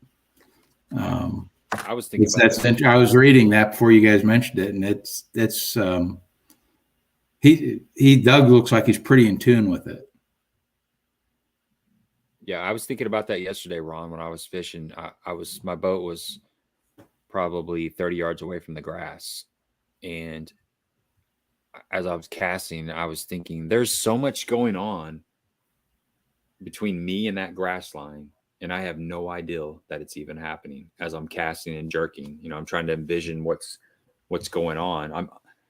There's a whole world down there that you're curious about and you want to know. Right. And it's, you didn't worry about it before, but that's what I was just going to say. 3 years ago, you wasn't even a thought in your brain to go. It's the same thing with scanning an area. Yeah. You scan an area, and if you don't see anything, you usually move on. And I'm thinking that now it's almost like it can almost spin you out, knowing that there's forward facing sonar and not having it, you're like, man, I'm missing out on a lot. And there's certain times of the year where you really feel like you're missing out. And I think that fall and that winter is one of those periods where live scope is really something valuable. It's like a valuable tool. Yeah, it is. And this is off topic completely, but speaking of electronics, as far as fishing reports go, we talked about Egypt. The bite was pretty good yesterday. The crappie have showed up. And I mean, I swear to God, every place you go, there's a school of crappie. And I was listening to 3-pound crappie talk a little bit, and he was talking about how a lot of the schools of crappie have detached from the brush piles and are now out doing whatever they do in the winter. And I can attest, if you guys anyone wants to catch a crappie, they need to get to Egypt. And that makes me curious about my pond. I need to walk down there one afternoon and see what's going on down there, because I typically don't crappie fish my pond. But typically in the winter, I run out of crappie to eat. So it's time to go. It's time to go catch some crappie. Yeah, it might be time. What's that? Yeah, it might be time. I caught several on a spoon the last few days, and it seems like I wasn't seeing really that many of them unless I was on a brush pile. And now all of a sudden they're everywhere. Yeah, I mean, they're everywhere. Ricky Ork's got a question here. He says, guys, wintertime finesse, what's your go-to when they aren't eating anything reaction and the bite feels like it's a breath of air? It's so light. What are you throwing in what color?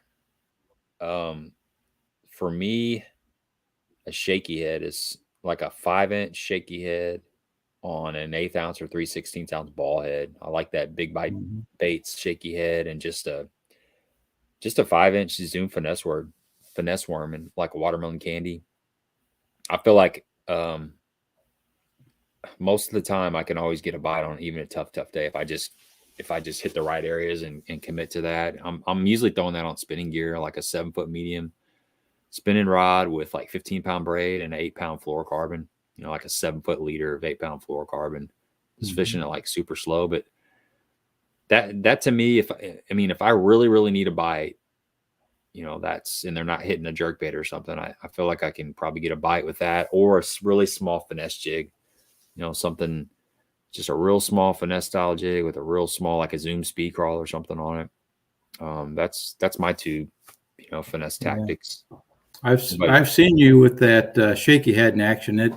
It definitely works, and that's something I need to throw more of. I would add a drop shot on Egypt anyway. Every lake's a little different, but on Egypt, especially with so many of these fish that are out deeper right now, when they're not biting, with a spoon or reaction bait or whatever, you can get right over the top of them and force feed them a drop shot, and they'll pretty much, you can get a bite every time, especially if you have something in max scent on the end of your drop shot. that max scent, if anyone hasn't thrown it yet, it's not a secret anymore. It's legit. It's the real deal. You think they'll get tired of it, Ron?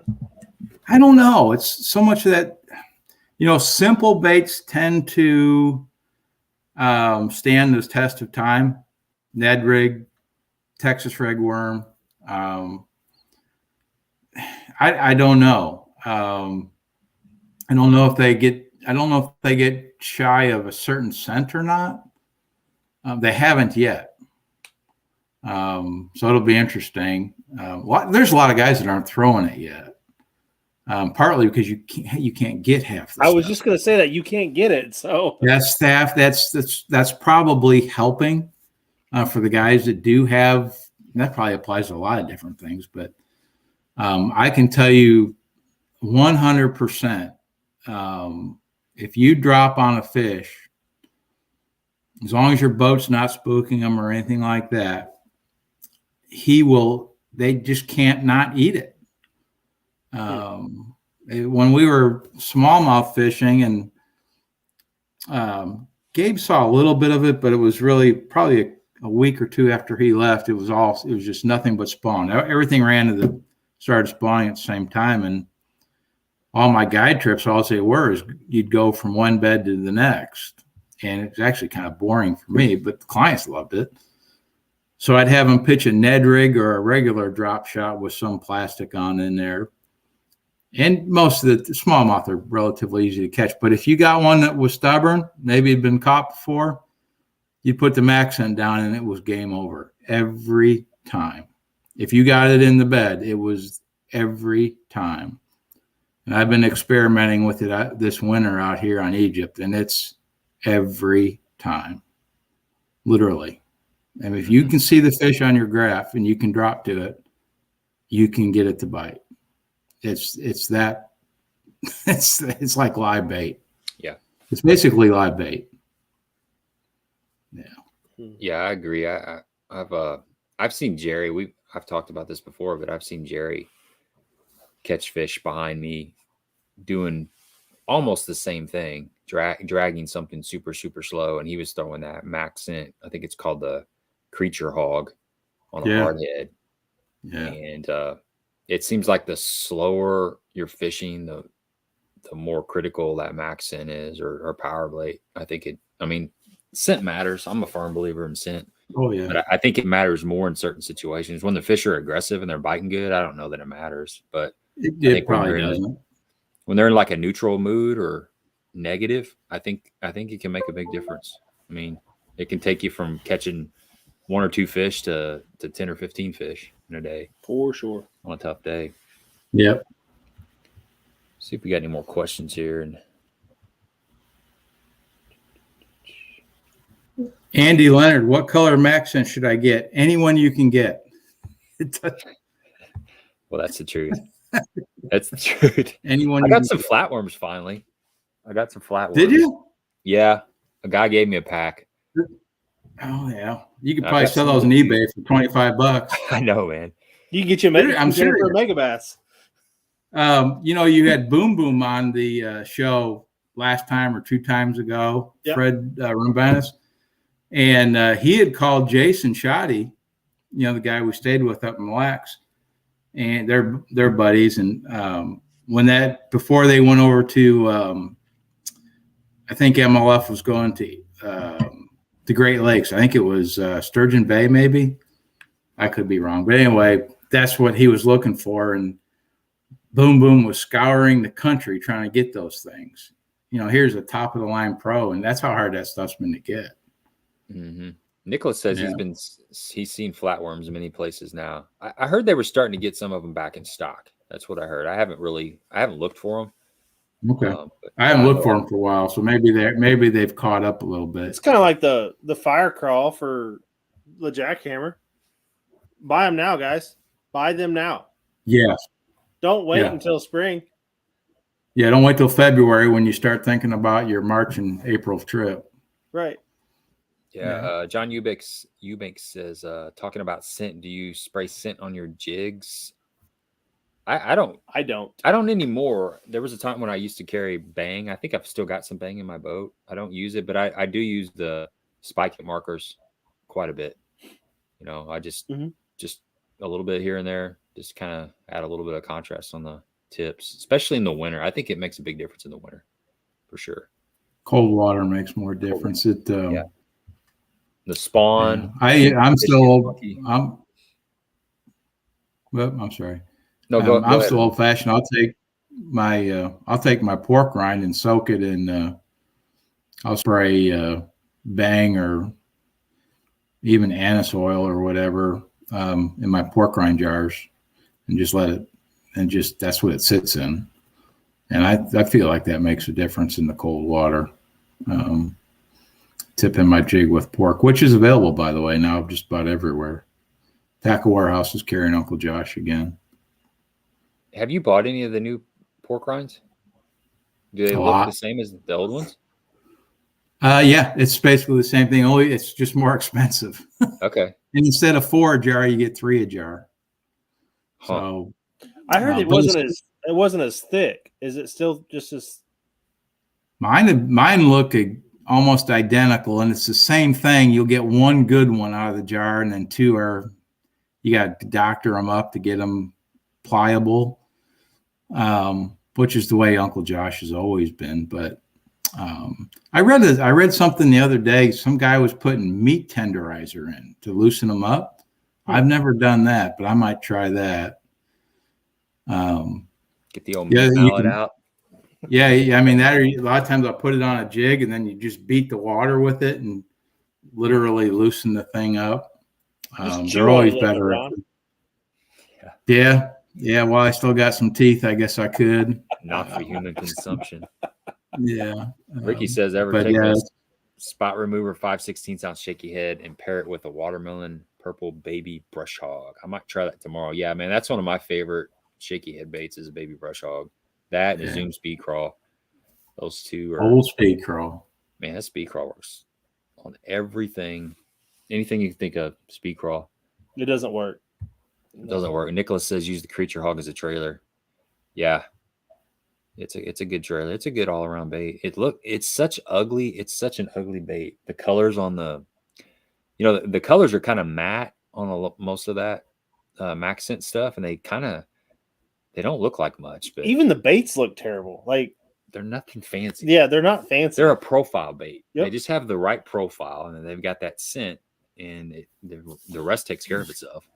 Yeah, they're made to catch fish, not fishermen. Yes, that's right. That's so true. Yeah. That's a prime example of it right there. You were right, Ron. I had to look up the Uncle Josh pork on Taco Warehouse. Yeah, How much I was kind of disappointed. Yeah, they're 12. I was kind of disappointed to see it available though, because $12 anymore, no one's going to blink an eye if that's what they want to use. I mean, and it lasts forever, right? As long as you keep it moist. Yeah. I mean, have you had a fish tear the tail off of one of those? No, but what'll happen is you'll throw one off. You'll catch enough fish or wear it, and then the hole gets, and you'll throw your bait and it comes off. Do you ever put a keeper on it or anything? A keeper? Like what you would for a spinnerbait, like a tab. Oh, no. What I do, here's an important tip in case anyone decides who hasn't. There's probably a lot of young people that have never used pork before that will, now that it's available again. One of the most important things you can do is I use power worm just because, again, I like the scent, but put a small piece of worm on the shank of the hook, and then put your pork on, and that keeps that pork from rolling over the point of your hook. The disadvantage to pork is if that pork does roll over your hook and you get a bite, and you're not going to catch that fish. You're not going to drive that hook through the pork. But by keeping that piece of plastic on the shank of your jig when you're jig fishing, that'll avoid that pork from rolling over. The other thing to do, take a jig, just a plain jig out of the package, and put it in your hand and squeeze it. And just see what that feels like. And then take a piece of worm and put it on the shank of that jig, put it back in your hand and squeeze it. And you will be shocked at the difference in feel that you can feel. And if you can feel that, think about what the fish feels. And so I do that even if I'm not throwing pork. And I'm convinced that you'll get the fish to hold on to a bait a lot longer, if they don't feel anything that they don't think they should be feeling. But just do that sometime when you're out in the garage or something. Put a piece of, you guys probably have, but put a piece of worm on the shank of the hook and put that in your hand and squeeze it. It's amazing the difference in how that feels. That makes sense. Yeah, I definitely do that when I'm fishing in kind of a chunk. Put that little piece of worm on there. You could also put those, I need to get some of these, and I keep saying that over and over, but those little plastic discs that, you poke it's basically a stopper. It's the same thing as a keeper, but it's a little small plastic disc that goes on your hook. I mean, you could have your worm on your shank and then put your pork rind on there and then have that little disc on top of it.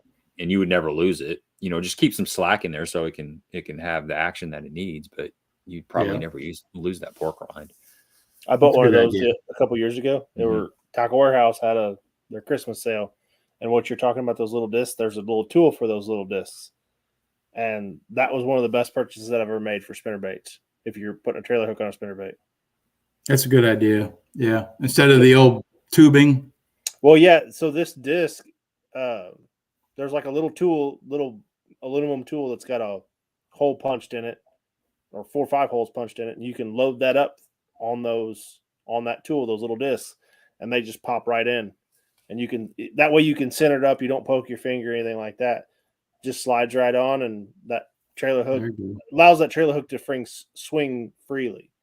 You don't ever want that trailer hook solid on a spinnerbait. You want it to swing, because nothing worse than it kicking off to the side and then getting hung up when you're running down a laydown. Yeah, that's the problem with trailer hooks, is you just catch a lot more stuff. But there are times when you definitely need them. Yeah. I mean, I think if you can get by with it, definitely throw a trailer hook. One more thing I was going to say about the jerkbait is, before we go, is kind of on the cadence. We touched on it a little bit. And this is something I've kind of been noticing the last couple of years. You know, you always assume, or I'd always assume that when the water's 42 degrees or something, you're going to have to make that cast and reel it down and kind of jerk, and then let it sit for, 7 seconds, 10 seconds or whatever. But the more I fish a jerkbait, and I've heard people say this, is fish it as fast as you can for a while. And then if you have to slow it down, slow it down. And you'd be surprised, or I've been surprised at how many times, even though the water's in the low 40s, that they'll still hit it on like a 2 or 3 second pause. Mm-hmm. It happens a lot. And if you're waiting 10 seconds, I mean, a couple things could happen. You may not even get that bite because they want it moving, or B, you're wasting a lot of time letting it sit that you don't have to. You can cover a lot more water. That's a good point. So, make that cast and reel it down, jerk it a couple times, and just count to like 3, and then jerk it a couple times, and cover some areas that you think are holding fish, or, productive looking areas, ideal high percentage spots. Maybe give it 20, 30 minutes if you're seeing fish. And if you're not getting bit on that 3 second pause, well, then wait 5 seconds. But kind of start at the top and work your way. Yeah, start fast instead of, I've always kind of, there was a while where I just assume, well, the water's 41 degrees, it's going to have to sit for 10 seconds, and you waste a lot of time.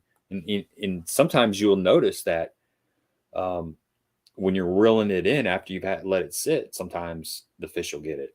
But I guess what I'm getting at is start out fast and then slow down. And when you find that fish as fast as you can to get bit, fish aren't as sluggish as we think. They're not. They're not. And I think that live scope or forward facing sonar really opens that up, even in cold water. Yeah. The other thing is water temperature. You mentioned 42 degrees or whatever. To me, the most important thing about water temperature is that it's stable. You could have 42 degrees. It could have been 40 and 41, and then you got a little bit of a warming trend that jumped up to 42. Well, that's the good stuff, right? 42. Whereas if it was 45 and you had a huge cold front go through and then it dropped down to 42, you get that sudden change. And I think a lot of times it's the change that puts them in a good or a bad mood.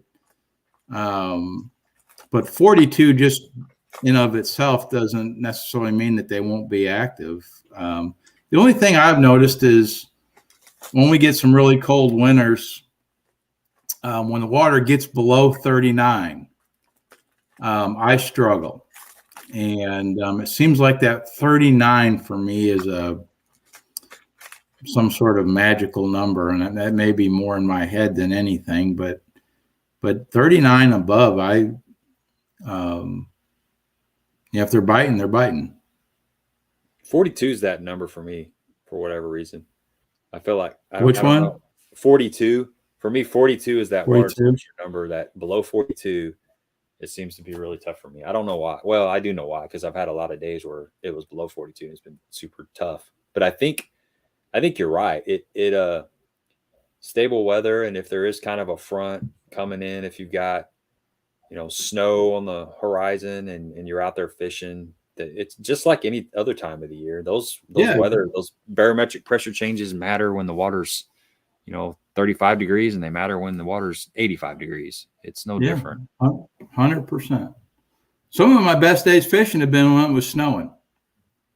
Yeah. I don't know what it is about the snow, and I don't know if Hunter's still on here. I told him that, and they went out in a recent snowstorm on Cedar and absolutely blistered them.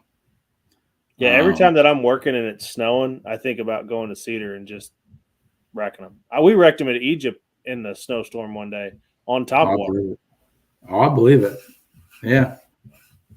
And I didn't have a spook. It was just laying in the bottom of my buddy's boat, and he had one in the box that'd been in there all year and just never took it off, and they were just blowing everything out of the water. Yeah. Yep. Well, cool. Let's wrap this up, man. It's been 2 hours. Thanks everybody for jumping on here and spending some time with us. Hope we there's Jaime. Fish like to play in the snow. Yeah, that's right. I've had some pretty good days in the snow too. Now I've had some days where I didn't catch crap either. So it just depends. It's all usually for me. It's snow in the winter. If it's snow in the spring, it's usually a rough day for me. Yeah, because then you're a cold front situation, and that makes sense. Yeah. Cool. All right, Phil. I'll see you tomorrow, 8:00. Be down there. Hope you got all the fish located so I can just jump in the boat and we can make a really good video. Send some pictures of some smallmouth tomorrow, dude. I will. If we catch some, I'll definitely send some your way. And next week, let's see what we got going on next week. I think we have Mark Weesey Jr. on next week. Mark Weesey is a Lake of the Ozarks guy. He's with Crocodigators, so we got some Crocodigator stuff here. We'll talk about a little bit of that, and should be a really good stream. Looking forward to that. He's a super nice guy. I'm going to give him a call over the week and try to set up what we want to talk about. But it'll probably be Lake of the Ozarks winter fishing. So kind of piggybacking off what we did tonight and just expanding on it a little bit. And Ron, man, thanks for jumping on here. Appreciate it. Oh, thanks for having me on, man. I mean, you don't have to twist my arm too hard to talk about fishing. Yeah, we need to do that Kentucky Lake though. Yeah, we do. And thanks for letting me talk about duck hunting a little bit too. That was kind of fun. I learned a lot. Yeah, we may have to open when Ron's on. We may have to open the forum up a little bit and talk a little bit more about duck hunting, especially this time of the year. That's good. That's a good reminiscent of some good days over there in Missouri. So we had good numbers when you guys were talking. Yeah, and then they just fell off. Just chiming in when we stopped talking about duck hunting. So yeah. So, all right, guys. We're gonna holler at you later. See you next week, and thanks for hanging out with us. See you guys. See you guys.